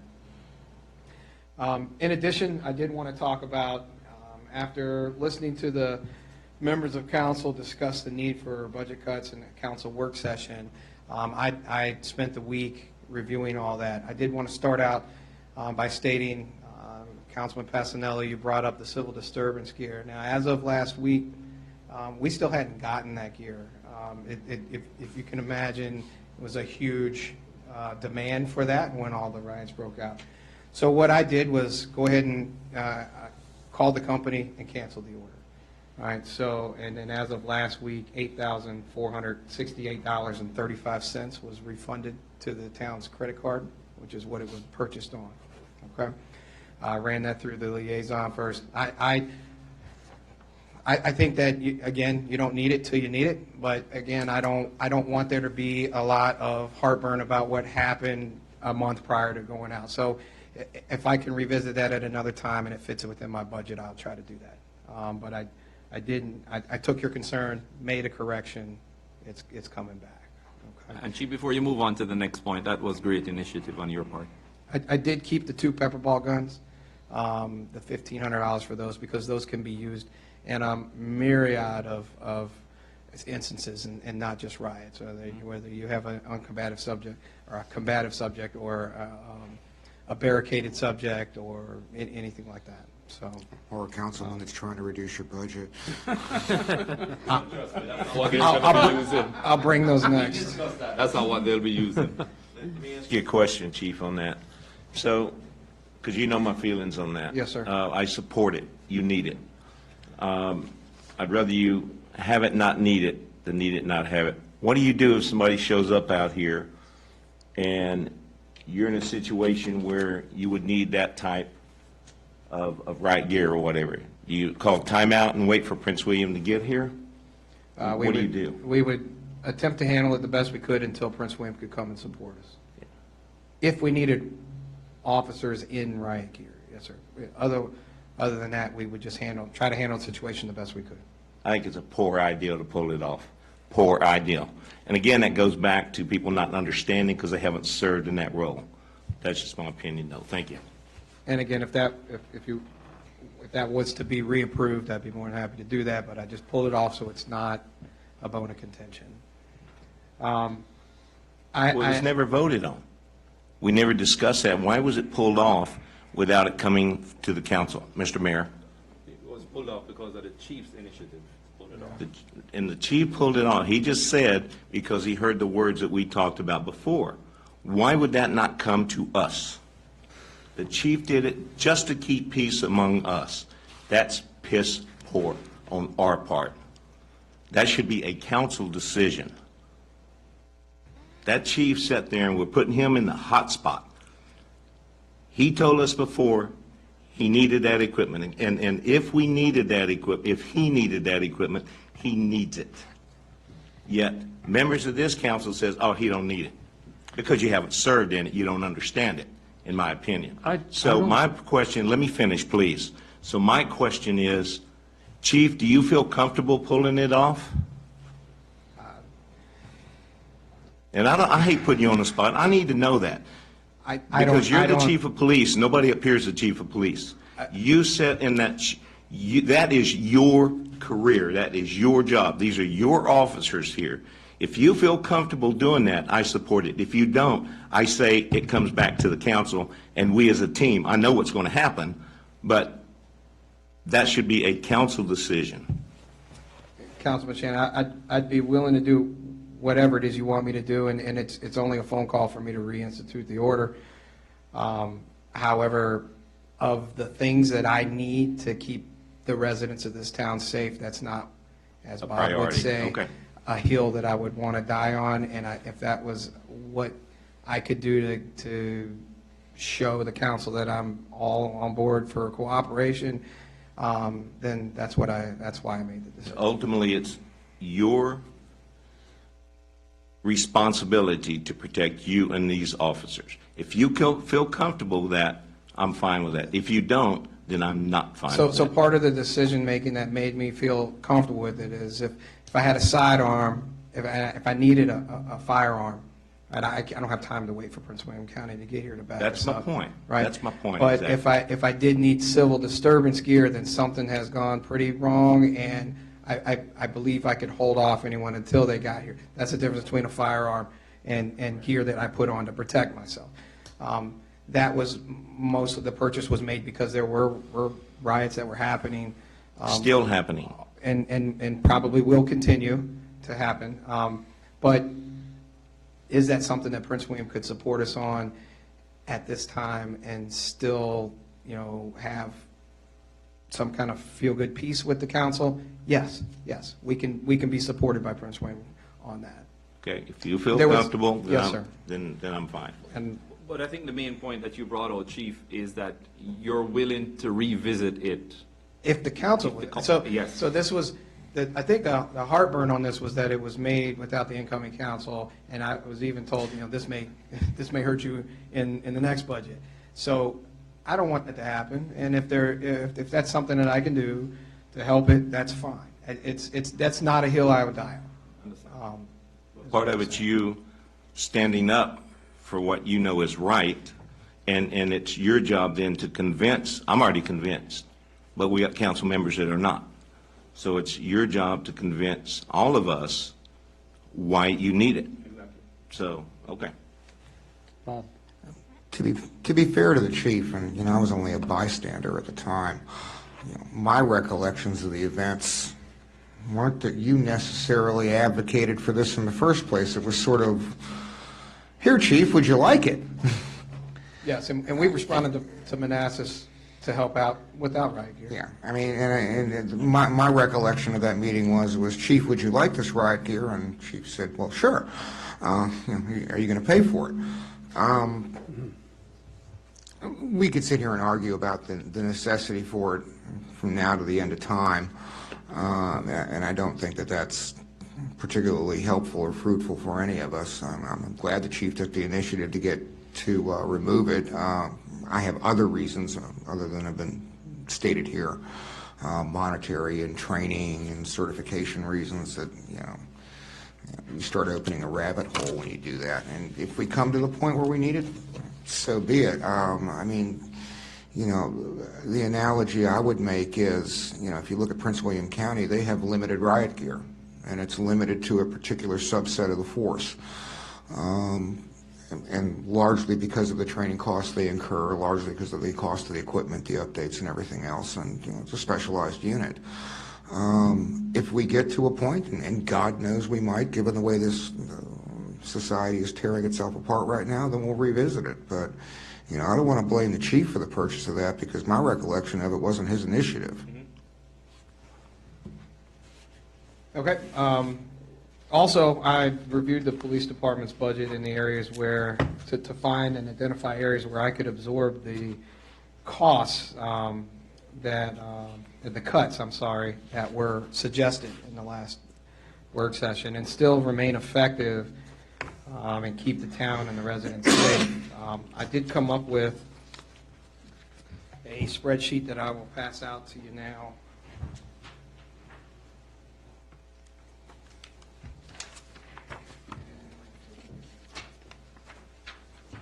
Thanks, sir. Thank you.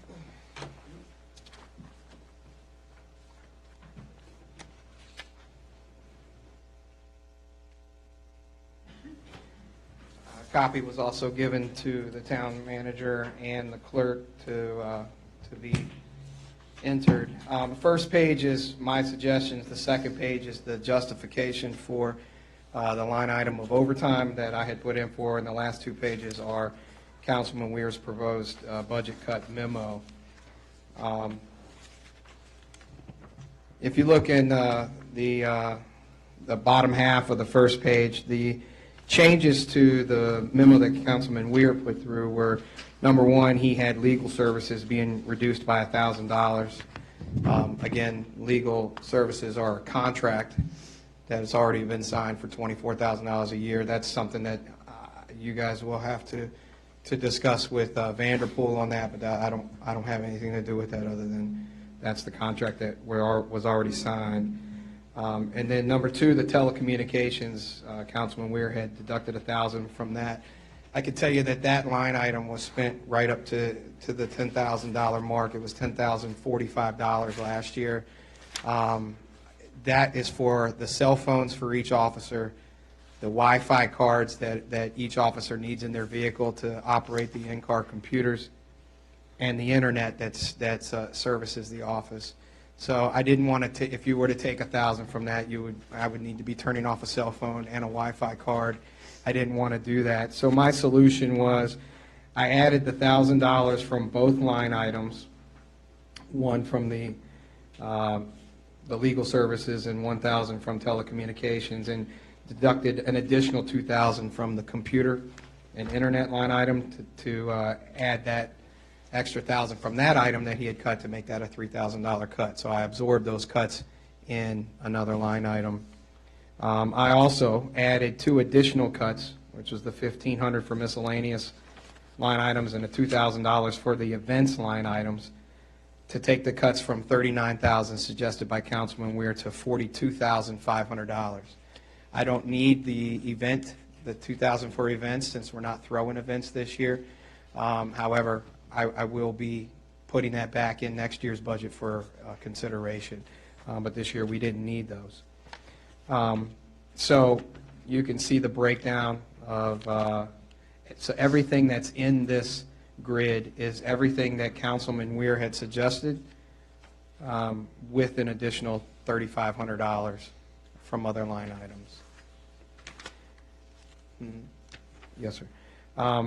If you flip to the second page, that's my calculations for overtime, and the reason why the $20,000 that Councilman Weir had suggested even in there would be spent, and how it was calculated for the budget that was already approved. Now, missing from this was $17,000 that was in here, added in here for the overtime that the 12-hour schedule that we've been on since I've been here and before me generates. And the 12-hour schedule, it generates 4 hours of overtime, mandatory overtime every 2 weeks for each officer. That's 4 officers.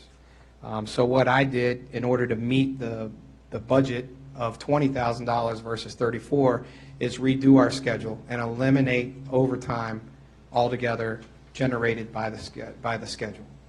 We will still stay on a 12-hour schedule. The new schedule just inserts myself and Sergeant Shaver to eliminate the overtime. Lieutenant. I'm sorry, Lieutenant Shaver, to eliminate the overtime. So that is what allows me to get to this $20,000 mark, and then you can see how I justify where I still need the $20,000. Now, you see at the end the non-predictable overtime is $5,526. I don't know. I could need more than that. I could not need this. I just don't know. As we go through the year, a water main breaks in the middle of Washington Street. I have to call people in. The diamond goes down. Late arrests, things like that. So I think that's a low number, but it's how I'm going to have to work within that parameter. Now, when you see at the end, if you have any questions about the overtime, if you see like 2 officers for court overtime, that's because it's split up every month. 3 officers go 1 month, 3 officers go the next month. Now, 2 of those officers are myself and Lieutenant Shaver. We don't gain overtime, so that's why you see just 2 officers there. And at the rate of pay, you see at the end of everything is 45.42. That's the overtime rate of my highest paid officer. So that won't always be paid. Sometimes they'll be paid $40 an hour. So I just took the highest, so we get to that number. Same with departmental meetings. There's always 1 officer on duty when we have meetings. That's why there's only 3 officers there. Quarterly trainings, there's always 1 officer. That's why there's 3. And then the events. Again, this event, the last item there, 3 officers for 18 hours. The 12-hour event is Haymarket Day. The 6-hour event is National Night Out. Again, this year, we won't be using that. So that's accessible to me to be able to use for unpredicted overtime if that ever comes up. But anyway, that's how I was able this week to go back and review the line items that Councilman Weir had suggested. I didn't receive any other feedback from anybody else as far as what you thought maybe I should cut. And then this is kind of where I put everything. This is me putting my best foot forward, not only to meet the 39, but to also find an additional 3,500 to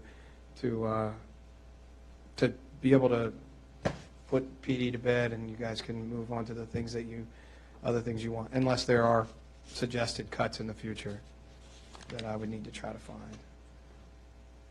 Are there any questions on this? Marchant? Chief, first of all, thank you for putting this together. Did these align with some of the budget amendments you had originally proposed? Yes. Okay. I'm still of the opinion, and this is, I appreciate you going through this exercise. I'm still of the opinion that if we're successful with the hotel and it has the multiplier effect that we expect it to, we're going to need more officers. So as much as I appreciate the trying to whittle this down, I still think we need to think in the future, maybe not now, it's one of our tiered items, but that we do need to look at personnel, crossing our fingers that we are successful as we hope we'll be in the next few years in terms of town businesses and getting people in town. So. Bruce? Thank you, sir. Chief, good job. Thank you, sir. I am pleased to see that you eliminated the scheduled overtime, because that was one of my biggest concerns. I'm still not happy with the overtime rate, but the way that you've justified it, I think you and I can just meet and chit-chat a little bit more, just for me to understand it more in fine-tune. But the biggest issue that I had was the scheduled overtime. I could not wrap my head around a department with 6 officers having scheduled overtime. So I appreciate you eliminating that aspect of it. So, but we'll talk more concerning. Yes, sir. But this is good job. Thank you. Thank you, Mr. Mayor. Good job, Chief. I concur with everything that Chris just said. Thank you. Good job. Thank you, Councilman Shannon. Bob? Similarly, I'll be a little more blunt. Thanks for jumping on the grenade I threw in the middle of the floor. And I appreciate it. I think Joe and I will probably sit down with you over the next 2-3 weeks, and we might be massaging some things up and some things down, because I think there's some low-hanging fruit that we could move around to accommodate some other areas of concern within the PD's budget where we might be able to restore some of it. It's an exercise we're going through, so I don't think we're anywhere near finished, one way or the other, up, down, or otherwise. And one of the reasons I threw some of that stuff out there was to spark the debate in a couple of areas, and I do appreciate everybody jumping in on it. I think what concerns me, Marchant, to your point, yes, we are going to, should the hotel come, should the townhouses come, should the entirety of the state or the fairgrounds come, with that type of increased density and those increased businesses, we are going to probably need somebody else. But that's also incumbent on there being a significant increase in the revenue stream associated with those businesses, those townhouses, and that sort of thing. And I think what has concerned me most Roberta was kind enough to provide me with a 5-year snapshot of budget, amended budget, actuals, going simply back 5 years. I don't even have to go back that far. I can go back just, essentially 2 years from what I've got here. And if you look at last year's actuals versus, and that's for the 19-20 budget, and you go back to the 18-19 adopted budget, you're seeing a 26% growth over a 2 years, or less than a 2 year span. And when I start talking about unsustainable increases, that's what I'm talking about. You can't go 26% year over year, or average 13% year over year if your budget growth isn't equivalent to that. And that's where my concern is. So we're in a time where we're not particularly sure of where our revenues are going to be in 6 months. So I do appreciate the efforts. Thank you.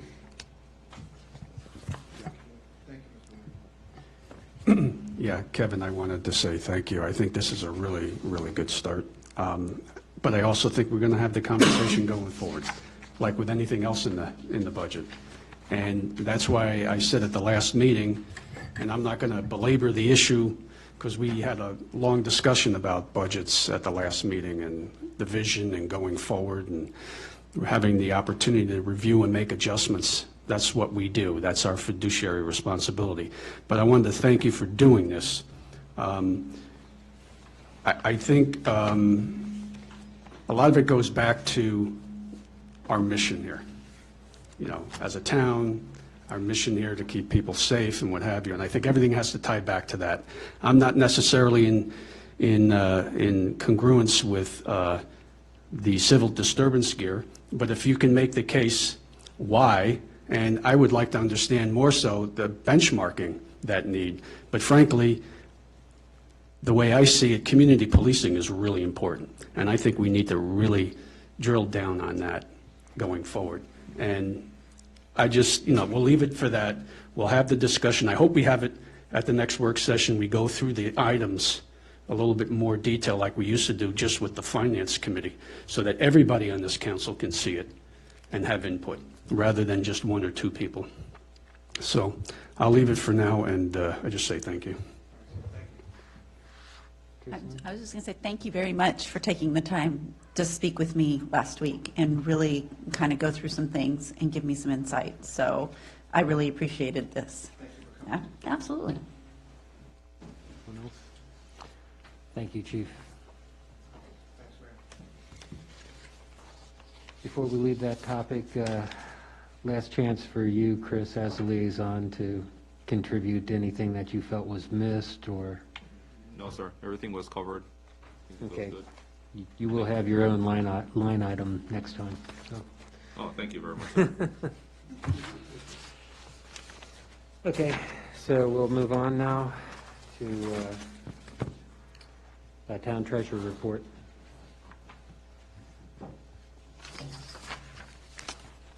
Good evening, Council. Before we go on to the report, I definitely wanted to touch base on the memo that I had placed in the package this month. It's concerning the funds being moved over back to the Fauquier Bank. This was mainly done with suggestions from Councilman Ware to Chris and I concerning the bank franchise tax. As you guys are aware, as of June 15th of this year, Sona Bank, who solely holds the town's funds, has moved out of the town jurisdiction. So we will be losing some of the bank franchise tax that's in the revenue side for us. Chris and I had spoken with Fauquier Bank on July 15th on the conference call, and just giving a rough estimate with the 1.6 million of town funds that are being held at Sona Bank, we could potentially be seeing an increase of $21,000 as a bank franchise revenue. So for me to not advise to make this move would be a bad thing. So the memo is basically asking council if we are allowed to go ahead and move forward with this move. Fauquier Bank does require some kind of resolution or statement or approval from council to move forward with these funds moving over. I can tell you that I did get some of the rates, and they have pretty much matched all of them. On the general operation ones, it's actually a little bit better. We will be going from a 2.25 to 0.38, which is, it's better than, you know, not getting anything. So moving forward, that's what we asked on the memo, if council would discuss that and if give us a directive to do so. Bob? In that case, I would move that the council direct the treasurer and the town manager to move forward with the transfer of all town funds from Fauquier Bank to Sona Bank, from Sona Bank to Fauquier Bank, correct? Yes, sir. In as timely a manner as possible. Second? Okay, I got a motion and a second. Any discussion? Is that resolution enough for? Yeah, is that That was good gonna be enough my next evidence for question. them? Is that sufficient? Resolution with the mayor's signature will suffice? Okay. Yeah. Yeah, it'll be a motion, not a resolution. No, okay. But yes, we'll just have the motion, and then we'll have the mayor sign it. Sound Yeah. good? That's what I'm asking, if we need a formal resolution for it.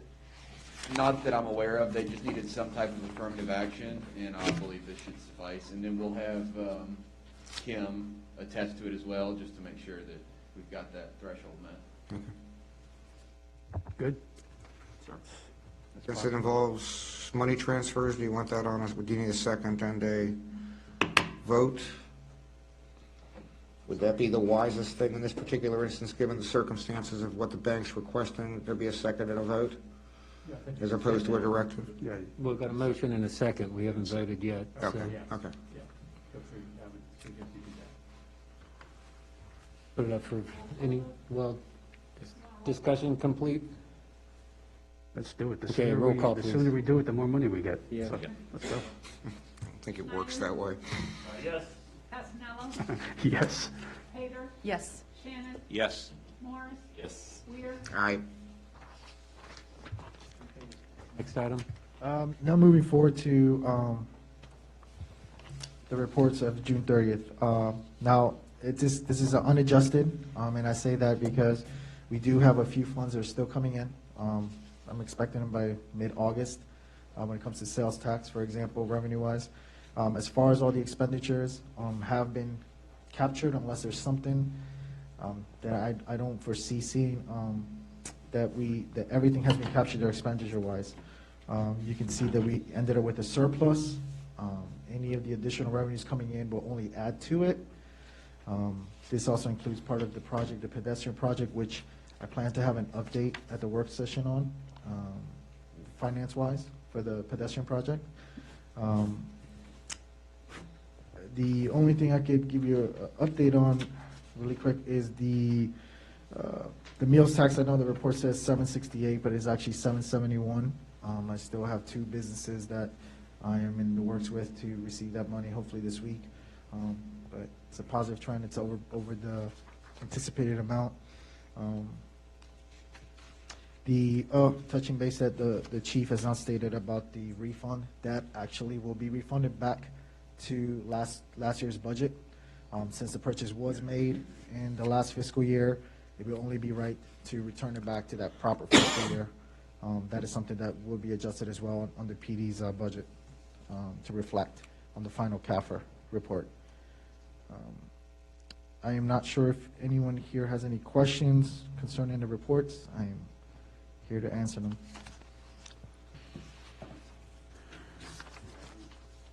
I don't want to belabor it because I think this is really important for a work session to go through the items, in more detail.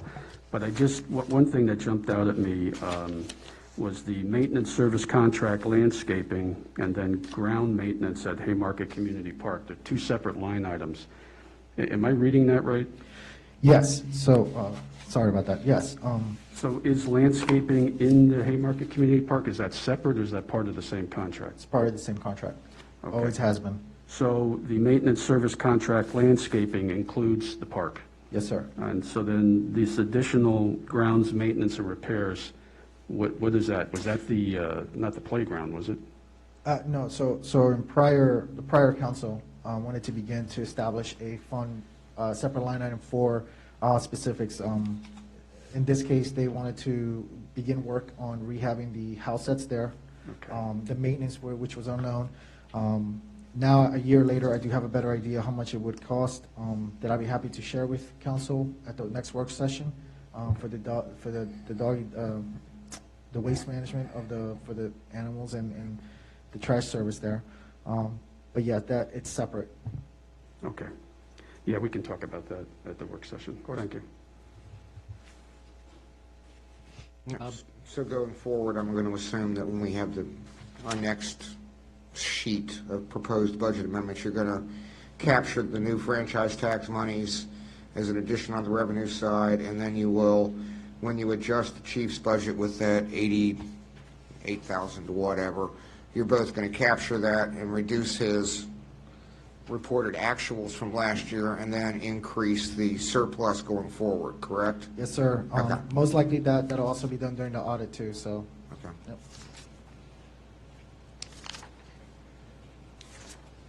May I just have one question for clarification? It's item 431-00101, which is repairs, maintenance, services. It's under maintenance, 15,000 Washington Street grounds. Yes, that is actually the line item where we capture these HVAC units, all the properties that the town owns. And that's for any maintenance that has to do with these buildings, the park building, and the property buildings here. So this large increase is for the 3 HVAC units that were purchased? Yes, sir. In fact, this was one of the last amendments we had to do, but the council did not have quorum to do so. The original plan was to move money from the town public works. As you can see, was way under. Move that, amend some of that money to make that whole in this line item. You can see that's line item 411001. There was a surplus there that we were going to amend that to allocate it to the maintenance services. Okay. And does that need to be brought to the council or just the finance committee? So we can't do anything about that now. That was the last amendment we were supposed to do for the last council. There's nothing we could do about that. That budget's closed, and we can't go back and amend that budget. So, I mean, it'll come out as an addendum or an errata or a notation, possibly. It may not even do that in the CAFR. But other than that, I don't see that it's going to have any impact.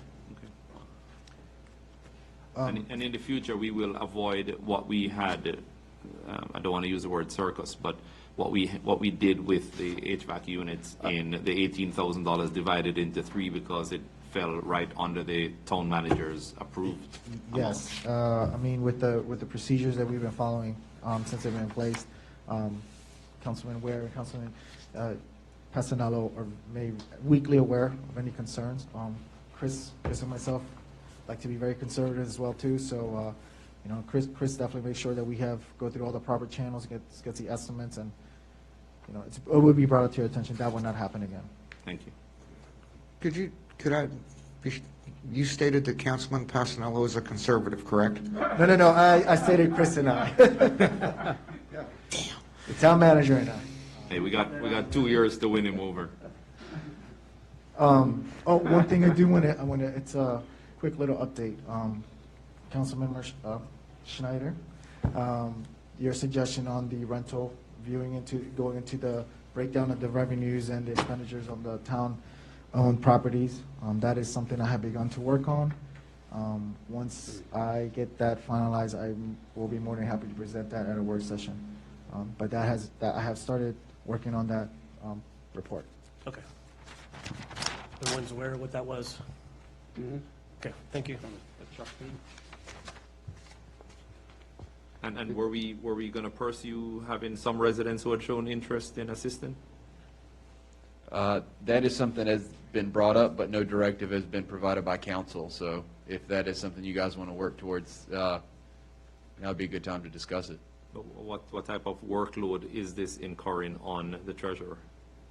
Well, just to back up a second, when Roberta and I spoke earlier this week, was trying to get the information together first. Okay. There's kind of did it in two parts. One, bringing the one-time resident in was just to do a audit of the building condition, Right. to estimate what sort of work plan we may want to understand and balance that against the revenues that we're bringing in. So I think once we get his exercise done, then we can revisit bringing in the one citizen we talked about. So Did I say that correctly? Yes, that's perfectly fine. And as far as workload, it's fine right now. I'm actually, in fact, trying to work on it right now before the real estate tax season for me. That's when it's gonna get busier. Also, we can move some tier 2 things up to tier 1. Is that what you're saying, Robert? No. Well, for me, I this is something I'm just trying to get out of the way. I'm still working on the audit too, so. Don't make him get out in front of his manager. Yeah. But no, but I know it's something that's important. It's been brought up not just by a councilman here, but also by a citizen in the past, so I definitely want to work on that. Okay, thank you. Okay. So we good? Okay, moving on. Go to the town planner. Yes. I'm going to do one update out of order. So we did hear back from our contractor, RDA, for the Jefferson Street sidewalk project. So just so everyone's aware, hold up, the reason we haven't been able to do work for 2 weeks is because we have to relocate the gas line. So we've got an initial submission of how much it would cost. They came in quoting at $29,273. But I'm going to let Chris talk about that a little more. Our contractor is talking further to Columbia Gas, but the reason we're thinking it's so high is because they're saying they have to lower it 3 to 4 feet over the span of 30 feet. That's what we talked about. Yeah. Well, they're just now finding that out? So when they went to put the structure in on the far side, it's the big stormwater inlet, and so when they went to do that, the gas line was in conflict with it. It was not where they marked it, and it was not at the depth that they marked it. That's typical. Miss Utilities. And I don't know if everybody followed along in June, but we were hitting, 1 for 1. We hit every utility line there was to hit. Consistent. So it's been a little bit of a disaster when it comes to the utilities in this project. Yeah, and here's the thing, the contractor can hold Miss Utility responsible up to a certain point. That happens all the time with us. When Miss Utility, when they come out and they mismark these utilities, that runs costs up crazy. So the contractor can actually, at least we do in VDOT, can take action against Miss Utilities for mismarking that, unless it's something they marked and they just discovered after the fact. But was it an issue of mismarking, or is it just the elevation was a problem? That's what I'm saying. It can be either mismarked, or if it was marked, and sometimes they don't know what they don't know till they start digging, and then they find problems. That's why they have as-built, but Yeah, people don't rely on them. historically, this has been an issue in town for 20 years, maybe more, and pardon me for speaking ill of the gas company, but it seems to be an issue, particularly with respect to the gas company and the depth or lack thereof of their gas lines. And this is not the first time this has happened, where it's, in this case, 2 feet, in other cases, 10 feet higher than it was supposed to be. I'm not surprised, and I'm not surprised at the cost and the run, but I didn't think we were going to be able to do it with a short run, and 30 feet sounds about right. Can I ask something, though? Roberta, you said next work session we're going to discuss the overall budget for that thing. So my question for either of you is contingency. How much do we have in contingency on there? Is there enough to cover that, or are we going to have to come up with some more money? So as of right now, there was a 5% contingency, which was $25,000 and some change. However, one of the things that RDA is bringing up is that Columbia Gas, what it looks like is that they provided a quote for digging the full amount. However, RDA and M&F, the contractors we're utilizing, have already dug all the way to the gas line. So realistically, what they need to do now is dig the rest of the way down. So they're hoping that because some of the work was done, it can be reevaluated. So just like Emily said, we're looking at up to $30,000. However, hopefully if we can try and get some of that work that was already done, get it a little bit lower, we may be within the contingency. But I think that we will be coming to get some additional funds. But at the same time, with the reimbursement that we've got coming back, it would basically be utilizing some of that reimbursable funds. So it's not a great situation, but it also could have been a lot worse. So I think this stormwater inlet that we're going to be utilizing as well also is the one that which would be necessary for us to complete the site plan for town hall, so including all the extra parking spots, all the extra stormwater. So that is a good thing, is that once that's done, if we want to move forward with the town hall site plan, we would be able to do that. So that's one of those where, since it's underground, we went ahead and got the larger stormwater box. Yeah, I mean, it's in the back there if you want to see it, but it's a little bit larger than the one that was initially planned, but that's why it's for that increased capacity. So it's one of those, it's not a great situation, but the project will be a little bit behind. I mean, we were running a week or a week and a half ahead of schedule for this whole time until they got to the gas line, and they had it for about 2 weeks before they provided us this quote. So this is something that at the work session, it will be brought up, and we should have that final quote so that we can move forward, at least with that one item. But the long and the short of it is you don't need us to do anything tonight, and the project will continue as expeditiously as possible without us taking action. We're just at the mercy of Columbia Gas at this point. So where we are at today is the fact that once we get the final approval from Columbia Gas and they complete it, it will take about 1 week total for everything else to be done, because they're going to have one mobilization of the asphalt. They'll put that and patch it on the road, and then they'll do the asphalt on the walkway, and then it's just final punch list items to make sure everything looks good for them to get out. And that's where we're at right now. So yes, right now we're at the mercy of Columbia Gas, but we're working on that, and we should be able to address that first week of September. And I'll also bring up to the finance liaisons, if it's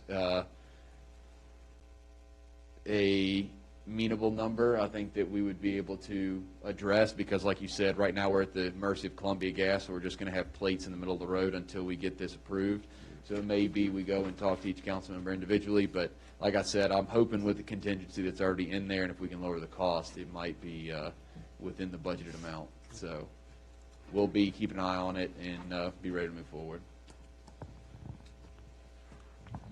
Anything else on this? No, sir. Good. Okay, next item. My planner report is on page 56 and 57.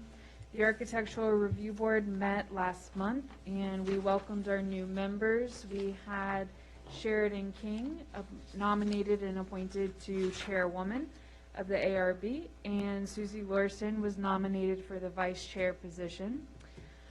So we look forward to working with our new ARB. We had one fence application for a property here on Fayette Street. We also discussed kind of the steps of where the bylaws were. Marchant provided that update for the board.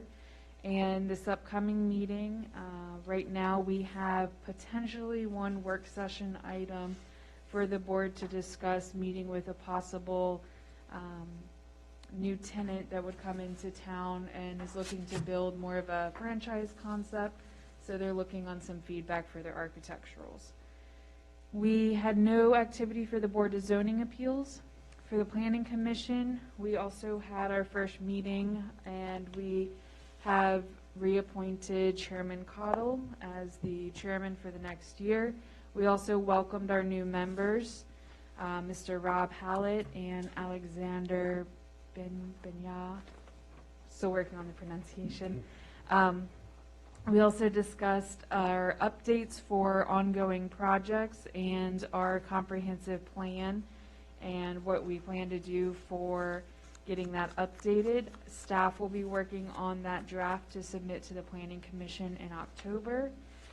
As for the QBE application, it was not discussed that night. The applicant and the chairman and myself had talked previously that day. The applicant had requested to push the push the SUP application to a further meeting date, and so we discussed also pushing the proffer amendment. They had originally agreed to doing a work session on August 10th. That was if they supplied updated documents to myself and town manager by today. Those were not received, and last week we received an email to push the public hearing to a date of our choosing at the end of the month, and they corrected the deficiencies in their proffer amendment application. That will now require a new public hearing to go out because the first public hearing did not adequately address their amendment. So we are working on that as staff. I can provide a little bit of an update on that in just a second. As for their work session, I do not plan to schedule a work session at least until I have all documents up to date in our hands. We've received a little bit of a go-around about, we'll get you documents, we'll update them, and then they come in just a couple days before the meeting and we're not able to get them on the agenda, so I really want to avoid this. So I will be sending them an email tomorrow morning. As for the proffer amendment, so the proffer amendment was originally submitted on June 1st, and then on June 25th, a second document was submitted changing the actual request of the proffer amendment to, instead of keeping 2.05 acres, it would then terminate all 4.51 acres from recreational use. This was caught and noticed at our last planning commission meeting. We brought it up with the applicant, and the applicant has amended the application and the narrative that accompany the document. So with that, that's why the public hearing notice in the newspaper was not correct, because that one stated that it would still keep 2.05 acres. So that is where we have to renotice and hold that public hearing with Planning Commission and Council. I mentioned this afternoon actually with our Planning Commission liaison, did we want to discuss this tonight and have the council refer it to the Planning Commission to set a public hearing date at their next meeting on August 17th? They would decide on a date. I'll be blunt. My sense is I don't like referring things that we don't have in hand for action. And if we don't have the material on hand, I'm not particularly amenable to pursuing the sins of the past and sending a blank package down that they may or may not get until the day of the meeting. So no, I'm not. Point of clarification, why are we referring it? Because it's a proffer amendment that is now has to be we have to approve the publication, correct? You have in the past approved publication, but it's actually an administrative process. Okay. But in terms of, do we need to refer it to the Planning Commission? This is it's already been referred to the Planning Commission. This is an amendment to that. If you want to be, turn the very squarest corner possible, then yeah, you would want to have a new. I think we want to be, square up as possible on this particular one for any number of issues. But again, since we don't have anything in hand, I don't see there's anything we can do. I mean, they can tell us they're going to do things, but until I see it in Emily's hands, I don't want to waste her time, our time, and the town's money. Okay, this is where you and I would debate on this one. Mm-hmm. So we are referring the proffer amendment, the amended proffer statement, back to the Planning Commission for hearing. Correct. Okay. And this is based on the land use policy that the council adopted? Correct. Last month. Okay. No, reaffirmed. I'm sorry, reaffirmed. Okay. I remember that as a function when we did not have a designated town planner, but if that's what's adopted, then we'll deal within those parameters. And I think you and I need to sit down, as we talked about, and revisit that document and so. tweak it, yes. Okay, thank you. while they sit down and talk, Mr. Mayor, for clarification, Emily, this has nothing to do with the July 29th meeting because it's a new SUP or a new proffer. Something has been changed. Yeah. The June 29th. June. It has been amended, so what they actually put in front of us that night has to go back through a new public hearing because it was not properly notified because it was changed at the last minute. So it was technically deficient. Correct. Meeting, their principals told me that all the documents were submitted to the town office. So they were submitted, they did not properly update their application and the narrative to reflect their most recent change that happened on the Friday before the meeting. And as of today, all the proper documentation has not been received by the town. So the application and the narrative and the proffer amendment have all been properly updated as of the end of last week to all reflect that everything would be terminated, all 4.51 acres. What we have yet to receive is any additional information that was requested in regards to the SUP application for the residential condominiums. So an updated GDP, updated narrative, and essentially answers to the Planning Commission's questions and then staff's questions. We had several meetings with them and have not received those documents. We have not received it.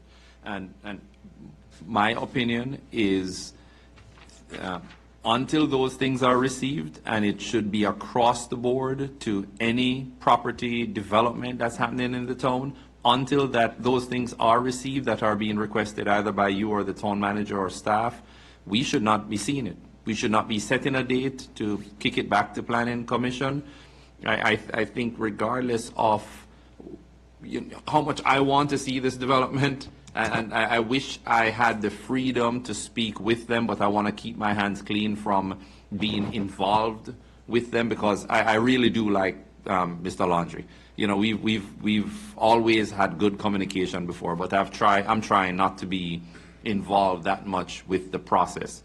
But I think across the board, we need to stick to our policies and procedures. And our policies and procedures should be, here's a list of all the things that our town staff is requiring of you to be submitted. Until these are submitted, it cannot go in front of the governing body. That is my personal view on it. Because then we're bending the rules for different developments. I concur exactly what Chris said, but I want to reiterate one thing he said.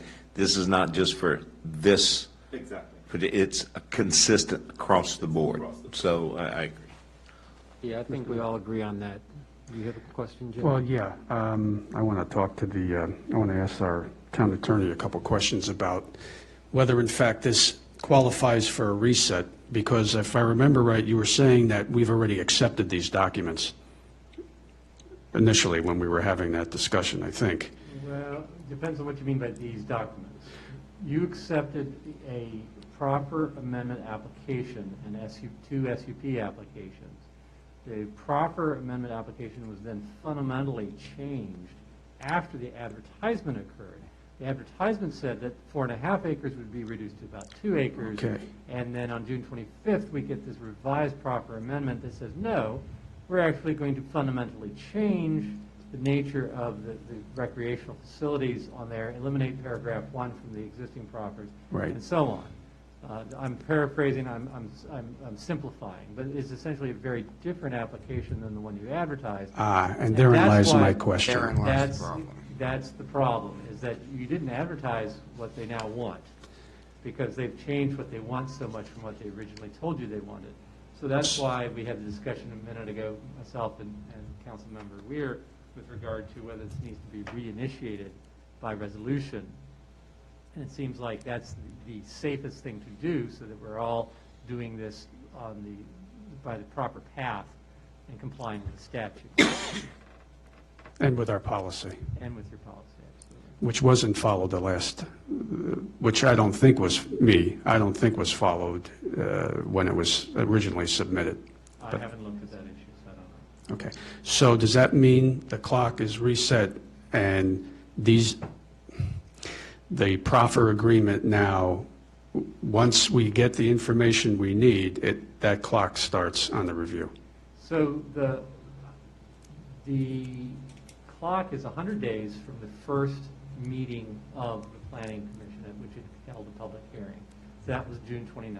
Right. So you have 100 days from that point. So the amendment doesn't make any difference? Well, That's where I'm going. yeah. So I would think that if the applicant is smart, they would extend that time period and put that in writing to us. Very good. Otherwise, the Planning Commission is going to have a very attenuated period of time to resolve that application, and as a result, they're going to have to err on the side of protecting the town against those changes. Whereas if they had additional time to consider it, they might be able to look at it in a larger field of view and reach a different conclusion. But the safer thing to do would be to go ahead and have the Planning Commission make a recommendation within that original 100-day period, if that's, and that's my advice. You done? I'm done for now. Chris? The 100 days start of the clock, where do we get that directive from? That's in state code. State code. Yes, sir. But what I don't understand is if there's major changes to the SUP, how is the clock not restarted? So this isn't the SUP. Or the we're proffer, talking yeah, the about. proffer. It's the proffer. Right. Right. Well, again, that's, there's not a lot of case law on this issue. So the safest thing to do is to treat the 100-day clock as starting from the first date, because we know that people can make amendments to their applications after they've filed them. It's just how much is too much and who gets to decide. And that's the open question. So obviously the safer course of action for the Planning Commission is just to go ahead and plan on getting something done within the 100 days. But wasn't the basis for that determination the public hearing itself? The first day is the day after the public hearing. Right, but, so if it was technically deficient in its posting, doesn't that then wipe that out? Well, again, it's you can make that argument, and we don't know whether a judge would ultimately agree with that. It's the difference between disposing of it and litigating it, which one is cheaper and which is more. Probably dispose. I will tell you this, at least as my understanding was how the Planning Commission left it was, come hell or high water, something will happen at the September meeting, because the clock will run out after that meeting. So they're aware of the time frame, and we'll see what happens between now and then. So would the Planning Commission go ahead and act on it with documents outstanding? Or the documents outstanding has nothing to do with the proffer? If nothing, It does. I'm just spitballing here, but if nothing changes between now and, let's say, the September meeting, then I guess the Planning Commission would have to address it in its current form, warts and all, and the prudent thing for them to do... either recommend approval or recommend denial based on what they've got in their hands. Or do a request for extension. Request an extension which would from be the applicant, prudent which thing they to may do. or may not grant. But That's exactly my question, Martin, is if the applicant requests an extension to that 100 days, that would be beneficial for him. Absolutely. So he can get what is being asked for. If he doesn't, then the Planning Commission is going to make that their decision based on incomplete information. Exactly right. And in order, got it, thank you. And this goes back to that point that I made with getting all documents before, Up front. because if not, it's a disservice to our Planning Commission. Because our Planning Commission is now being bound to act in September on an incomplete application, and that is unfair to the Planning Commission. I would actually take it a step further. This is kind of the shoe on the other foot for me. many times over the past couple of years, okay, past decade, maybe two, I have brought issues to the county board on applications or on directives or any number of other things that that they hadn't noticed in their packets or in their things. In fact, it just happened with item, I don't know if anybody's familiar with the controversial item 9B regarding COVID funds a couple of weeks ago, where nobody on the board read past page 3, and a reporter actually read the whole document and pointed out some rather egregious additions to it by staff that went over like a fart in church and got pulled out by the board. In this case, because of the time frame, I suspect everybody didn't notice the change, and the change was pointed out by a resident. It slipped right past me when I wasn't on council or on planning commission at the time, but it slipped right past me. I mean, so that's something that we're going to have to be aware of, and how that's going to color or flavor the discussion, I don't know. Marchant looks like he's patiently waiting. I'm patiently waiting. So I would agree that overall, how we handle this case will determine how future developments come through the town. That being said, to Chris's point, I know, Chris, you've chosen to be somewhat distant from it. I, on the other hand, felt like I have to meet, given my history with the background of that property, being the planner. And I think a lot of it has to do with semantics. When we say incomplete means different things to different people. And I think some of those words tend to have different responses. So I think when we're saying incomplete, from what it sounds like, this seems to be a touch point, is incomplete, is that there was requests for information that have not been provided yet. One thing that I was called on was the criteria and the ordinance, and this is no disrespect for Emily, this is just a practicality of the ordinance. A lot of the details that we have asked over time have not been memorialized. They've been done by intermittent precedent, or hopefully a precedent, but consistently asked for. So when someone asks you, well, tell me exactly where that information is supposed to be, and we can't say, well, it's not in the guidelines, but it's typically how we've handled it, then the argument is it's not incomplete. They've just not provided the information, the same information that predecessors have. Does that make sense? That makes sense. So some of this, I think some of the semantics, some of the feedback I've gotten and some of the response is that the words that we're using tend to mean different things to different people. So it sounds like right now it's just the information changed. We need to account for it. It's not uncommon that applications get reheard. We just make sure clear on our expectations in terms of itemizing those things that need to come back to the planning commission. But overall, I'll have some more comments when this comes to the council. But I think this is certainly a case study of how we'll handle future development in the towns. And I have to commend you for being that voice in reaching out to the developer. But my caution is, as a council member, to be careful that you're not contradicting what the staff is requesting. Because if on one hand, as a council member, you're saying you don't need those documents, I'm just using that as an example. Mm-hmm. If you're saying to the applicant, you don't really need that information, but the staff is saying we need this information, what you find happening is, as 1/6 of the boss of the council, mm-hmm. of the staff, you're telling the applicant that they don't need the document while your staff is telling them that they need the document. So my caution is in the position that you're taking as that go-between, which is great. Mm-hmm. Just make sure that you're not contradicting the town staff and the information or documents that they're requesting. In your analogy, I've been careful to do that. In your analogy, it's more explaining the why. Okay. What is that information needed for? Yes. And is there a different way to accomplish that? So thanks for the advice. And you may be the voice that can explain and bridge the gap and cause for better communication to happen. Okay. Because again, it's our policies, it's our procedures that have not been followed over the years. It is a lot of murky things that has happened in the past where council members have taken on the responsibilities of saying, oh, I'll bring this document in, because as you know, this application was brought in by a sitting council member. So, it is ensuring that the water is not murky. So that is my advice to you as a council member, that you represent the council, and that is your staff, even though those may be your friends. This is your staff. So, okay. And I know your integrity. I trust you.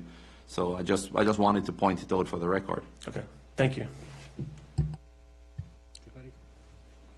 I was just going to say, I feel like it's a catalyst to making certain that there is a guideline that we put in place for consistency on applications being complete. I would agree. Yeah. So the last few items on my staff report, we did receive a Prince William County 1 mile review. This will go to the Planning Commission at their next meeting. I will also have it forwarded over to the Town Council. It's for Village Place at Gainesville Technology Park. So right down here on Route 55 around Cat Harpin area. As for staff items, I've listed out a couple here that I've been working on the last couple weeks. Tomorrow or Wednesday, our newsletter will be going out. So thank you everyone for getting pictures. I'll use the pictures we took tonight and get everything kind of assembled in there. And then once COVID passes, we can regroup for a nice picture at the dais to be framed for up at the door. That works. We'll do a third one, you know, third one's the charm, right? And then we're working on the ornament. And then as for new and old business updates, I did want to update Cupcake Heaven has officially moved into their new space right here at the Whole Fish House. Things seem to be doing very well.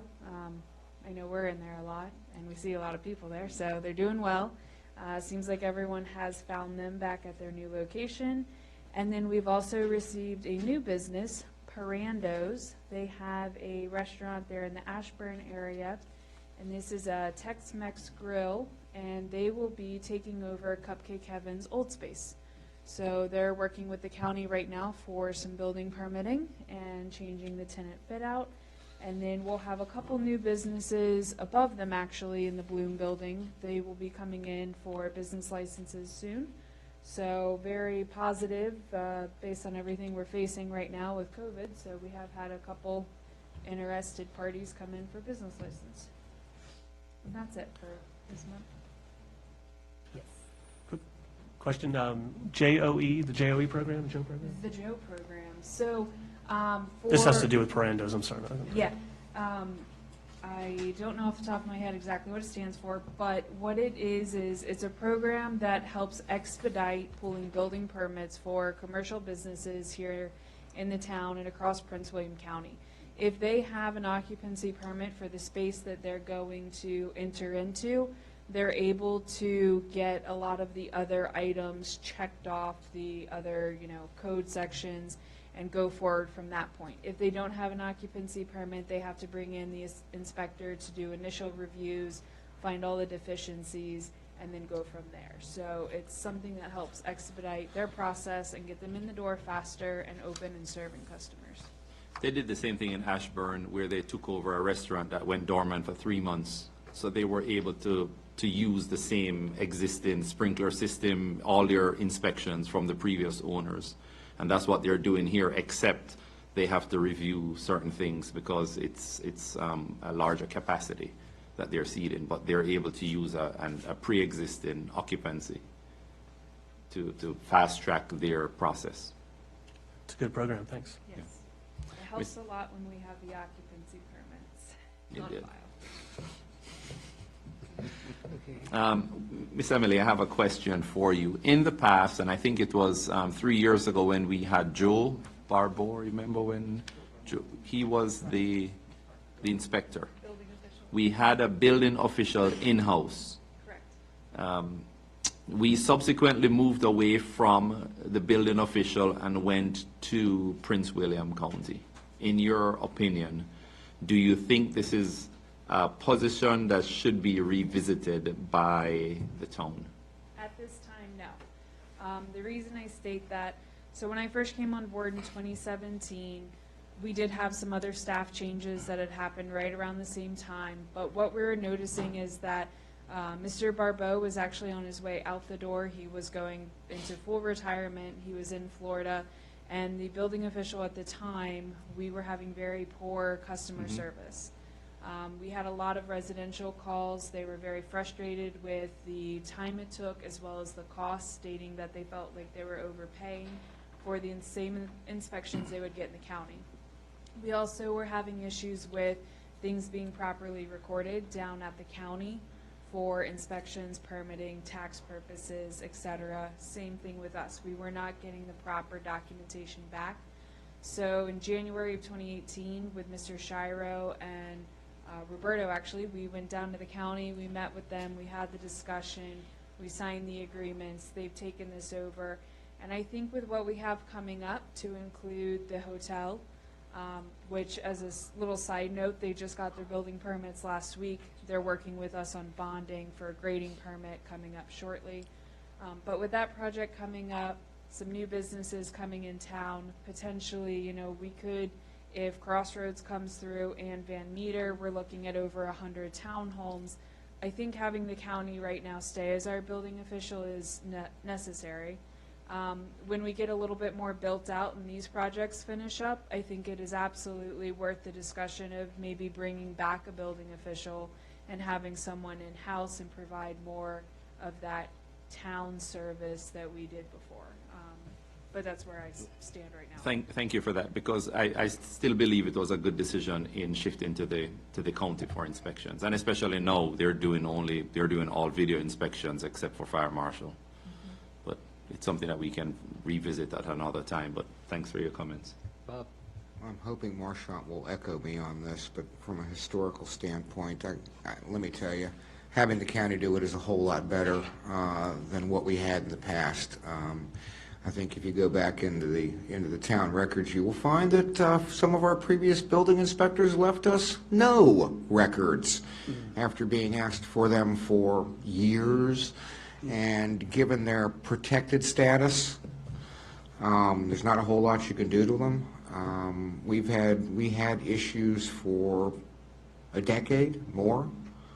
And we still don't have the records from those particular building officials on any number of things. And with the county, you can be sure of one thing. That stuff's going to get recorded, it's going to get archived, and you're going to be able to find it. Although their system's a bit clunky, it might take you a little while, you will find it. So I'm not really of the mind to ever going back to a private town building official, just because of the problems that we've had in the past with more than one official. Just as an example, to kind of add on to that, last week, in order for Parandos to start the Joe program, I had to help find an occupancy permit for their space. I would say it easily took 3.5 to 4 hours of searching our hard files, going up to Copper Cricket and searching files, and then getting really, really, really creative electronically and finding an occupancy permit from '07 for Catfish Louie's. So it was something I couldn't even provide Cupcake Heaven. Thankfully, the county was able to accept that, but that kind of just goes to show how poor the documentation was. You're welcome for the Catfish Louie's reference. The only thought I would have to that is what Mr. Barbeau provided a specialized service for adaptive reuse. Yeah. The other folks that have tried to reuse buildings, they did run into some problems where inspectors were having a hard time translating that standard to an existing building. So it sounds like the county's done a better job of being able to accommodate those existing structures. So as long as we're able to provide that specialized service through the county, then I think that's a good thing. Aren't we saving money too? Well, Yes, that was the reason why we went to it. Exactly. That's actually what I was going to say is before we revisit, you really got to break down the service. What is the service offering? And it's, the building inspections, the building official, the recording and all that. So one of the reasons why, and it was actually the same company that provided the service with Occoquan, which we went away from, was the exact same thing. It was taking longer to schedule inspections, and it cost more money for those inspections. So it was slowing down all of development when it was in a private firm. So if we want to revisit it, I agree that's something that we should do. However, those are the two big things we need to make sure is that we're not slowing down and costing our residents and business owners more money to get the exact same service they can get at the county. When I ask questions, not because I am in favor of revisiting it. I just want you to know that, because I'm not. I was one of those proponents. I went for getting rid of our building official because I saw the suffering from the residents. But I agree with you. There's processes that we need to follow, and I am not in favor of. I love the county doing the inspections. I mean, I deal with them on a daily basis. I prefer them doing the inspections. Good? Okay, before we move on, want to ask the liaisons if they have anything else to add, ARB and Planning Commission, or that might have been missed, or, For ARB, Emily has already covered the report. Same here, we've just discussed the PC. okay. Well, we're good. Like I said, you guys will have your own item next time, but, It'll be that short next time. are you complete? Okay, and we, that means we'll move on to the town engineer report.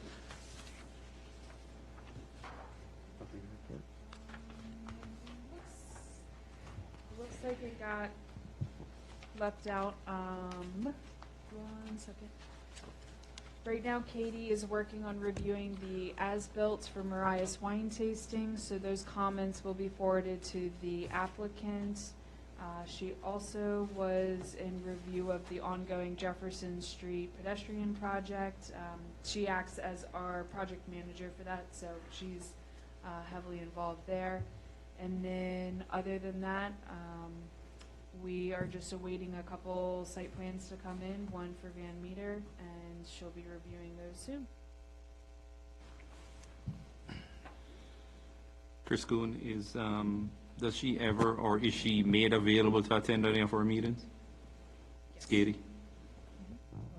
Yes, sir. If you guys would like, I will try and schedule with her. Do we pay her for that? Yeah, we Yes. would. So Of if course. you She's not coming. That'd be the first item. Yeah. Normally, we do have a report that looks just like mine. that Right. Goes in for her, and it was Chris or I forgot to send it to Kim, so our apologies. We will make sure it's included next time. I'm forwarding it to you all now. What is her work schedule? So right now, what we did actually, we worked with Jerry. We were noticing that she was coming in every week, and we had high billable hours, and honestly, there wasn't a lot of on-site work that needed to be done. So we asked her to telework, and we would send her everything. She could do it during the week as needed. So what I tell residents or developers is that I need 1 week notice of when they want to schedule the pre-application meetings. Anytime I call her, she's usually here on a Wednesday afternoon. Okay. And when that report is submitted, Kim, if you could add that to the packet. Okay, town attorney report. Thank you, Mayor. 2 items to report on tonight. We've already discussed one of them in detail, which is our work with staff on the QB property amendment and SCP application. The other item I wanted to alert you to is also planning related. Advise staff with regard to an application for a zoning approval for a lot with 2 houses at 6712 Jefferson Street. That's the house that has another house directly behind it, all in one lot. And so we've been working on that. And I think it's all squared away now. One question I forgot to ask, the advertisement for the blight for the Pardo house, is that moving forward? It's on her report. Yes, The report. it has been advertised. It went out on the 22nd and the 29th in the newspaper, and then the letter is going out, and then we have to wait, once I receive red receipt, 30 days of the latter. Okay, thanks. Are you in contact with her? She's not contacted us yet. Joe? Sorry, Mr. Attorney. Just a quick question for Martin. Of course, we all have to do our FOIA training. I'm not sure, and I don't think it's a requirement for other commissions like the PC and ARB, but wouldn't that be a good idea to do that? Yeah, I think FOIA training is a great idea for everybody. Right. So I'm thinking, you know, they should probably do the same module that we're going to do on the FOIA side at least. I will send that to them as well. Okay. Probably a good idea. At least they're familiar with it. Yeah. Right. I agree. Does that come with a directive? Okay. No, I mean, for them to do it, or it's, if they want. Is it a directive from Volunteer. council? It's volunteer? Mr. Attorney? Yeah. Should we direct them, or is that a strictly volunteer? I mean, I think it would make a lot of sense for them to do it, so I they're, was just checking the statute on this. It's not required, but it is certainly a good idea. I think think we should encourage. Yeah. Yeah, Strongly Strongly. encourage. Yeah, agree. Too soon to say some of us were recently mandated to have that training. Too soon. But that training? That wasn't, Council directed that certain public bodies get certain training. Never mind, moving on. So, are you serious? That was what that training thing that you didn't do? that was meant as a joke, not to get into it. Moving on. That was very true, but I did watch the report, or the recording of it. Moving right along. Sorry, I'm an old fridge. I don't keep anything in. You want to back that bus up now? Okay. Yeah, moving on, we'll go to council member time. Bob Weir, I have nothing. Joe in the Passanel. interest of brevity, be safe tonight and be careful tomorrow. Tracy Lynn. I'm very excited about the business roundtable. I'm really excited to talk to the businesses, see where we can go, what information we can gather, COVID-related as well. Again, Chief Lance, thank you for taking some time with me this week. And then we're looking at doing a community cleanup. I'm just going to drop right here. Maybe council could coordinate on that same day to do a walkabout so we can be visible and reach out to our community that way. We could cut some holly trees down and save some money. Yeah, really. And then, yeah, that's it. That's it? Thank you. Okay, Marchand. Quickly, I did want to, as an example of how this might work, start a disclosure policy for folks we meet with pending legislative, in my mind, legislative rezoning, special use permits. So I met with Haymarket Property Group twice during July to talk about the QBU's business park application.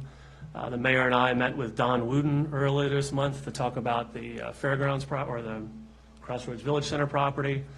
Although Mr. Morgan doesn't have a pending application, Ryan Morgan with the hotel group, he did say he would follow up with me after the election and gave me the status. They seem like they're moving forward quickly, and that's great. And I think we should do everything we can to make sure that's a successful project and have all the spinoff. Do want to talk with Councilman Weir about our land use policies and really look at how we handle, if we can think outside the box, how we handle some of the ones that are coming along with us. Once the town's built out, we really want to position ourselves to be the favored location and not have to compete with the county. So more things we can do to remove barriers to in-town development. I'd like for us to hop on that as quickly as possible. So that's all I have. Thank you, Mr. Could Mayor. I dovetail on that last comment? No. No, I actually agree with you on the how do we differentiate ourselves. I've been doing a lot of reading recently, and one of the impacts or one of the outcomes of COVID on places like Arlington and your more dense communities is it affords an opportunity for smaller or rural towns like this to afford an option to people. Come to the small town where you have sidewalks to walk on and you can space yourself and you're not in this high density, don't walk in groups larger than 3 or get a ticket for, spreading COVID kind of thing. And you can they're actually suggesting marketing that small town walkable, everything is spread out, and you're not constantly in a crowd and at risk sort of sense. I take your friendly amendment to my statement. Yep. And the town manager has been mentioning that multiple times.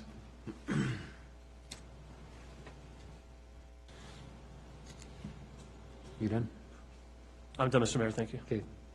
Steve? Mr. Mayor, just a couple things. First of all, I'll never apologize for my passion for support of the police department. But I do want to formally apologize. Last Monday night, I was rather stern with Roberto on how I was disappointed for certain things. I sent Roberto an email last Tuesday. I'm not going to read the email verbatim, but all the council was on there to include the mayor. I will tell you, after talking to a couple of people, Roberto, I owe you an apology. And I even called you, we talked about it. So I apologize to you.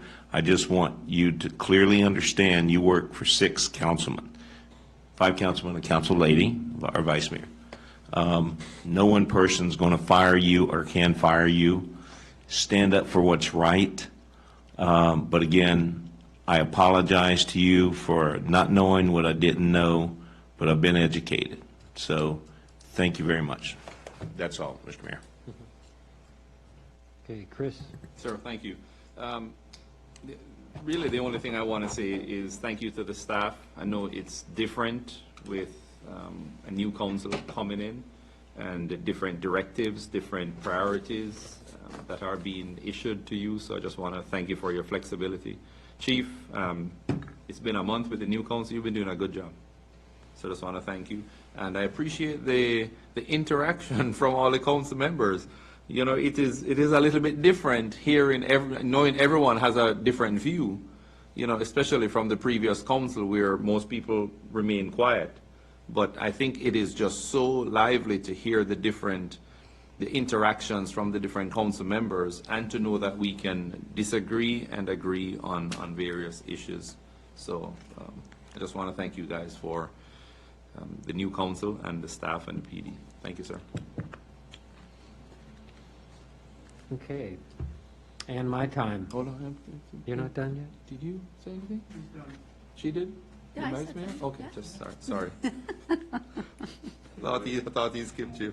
You awake? Okay, yeah, in my time, I want to reach out to the community and say, you know, I'm addressing the communications channels that we need to use to communicate out to you and get the word. Be on the lookout for different ways of which we're going to try to do this. I've been reaching out to a few people within the community to come out with a communications plan. I would like to thank the vice mayor for picking up the ball on that and running with it. Hopefully we can get something together, but just keep your eyes open for any type of communications channels. Look on our website, look at the 3 other opportunities we have, which are alerts, Facebook, and I guess Twitter, and other things may come up, but we will be trying to dynamically change this over the next 3 or 4 months. That's all I have. Next agenda item, I guess, is a closed session. Martin, do you have anything prepared by any chance? I do. Okay. So the form of the motion would be to enter closed session pursuant to Virginia Code Section 2.2-3711A8, specific legal matters requiring advice of counsel, specifically consultation regarding public records with your legal counsel. So moved. So moved. I got a so moved in a second. Joe. I guess, do we got to vote on that? Yes. All in favor? Aye. Aye. Okay. We'll be back in a few minutes.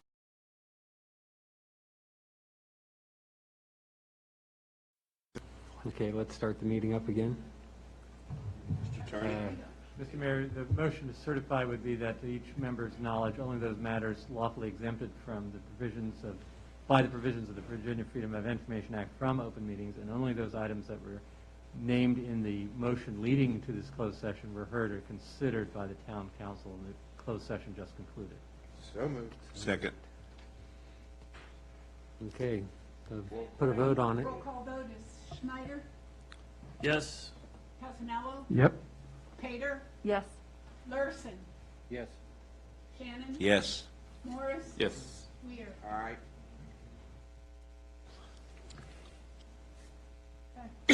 action item coming out. Yeah, speak it up. Town council directs the town manager to proceed as directed with respect to emails and electronic files. Second. Directive. Is that directive? Directive, so Okay. no motion required. I guess that does it for the items within closed session. So next agenda item, adjournment. Mr. Mayor, I recommend we adjourn. I'll second that. Got a motion and a second. All in favor, say aye. Aye. We are closed.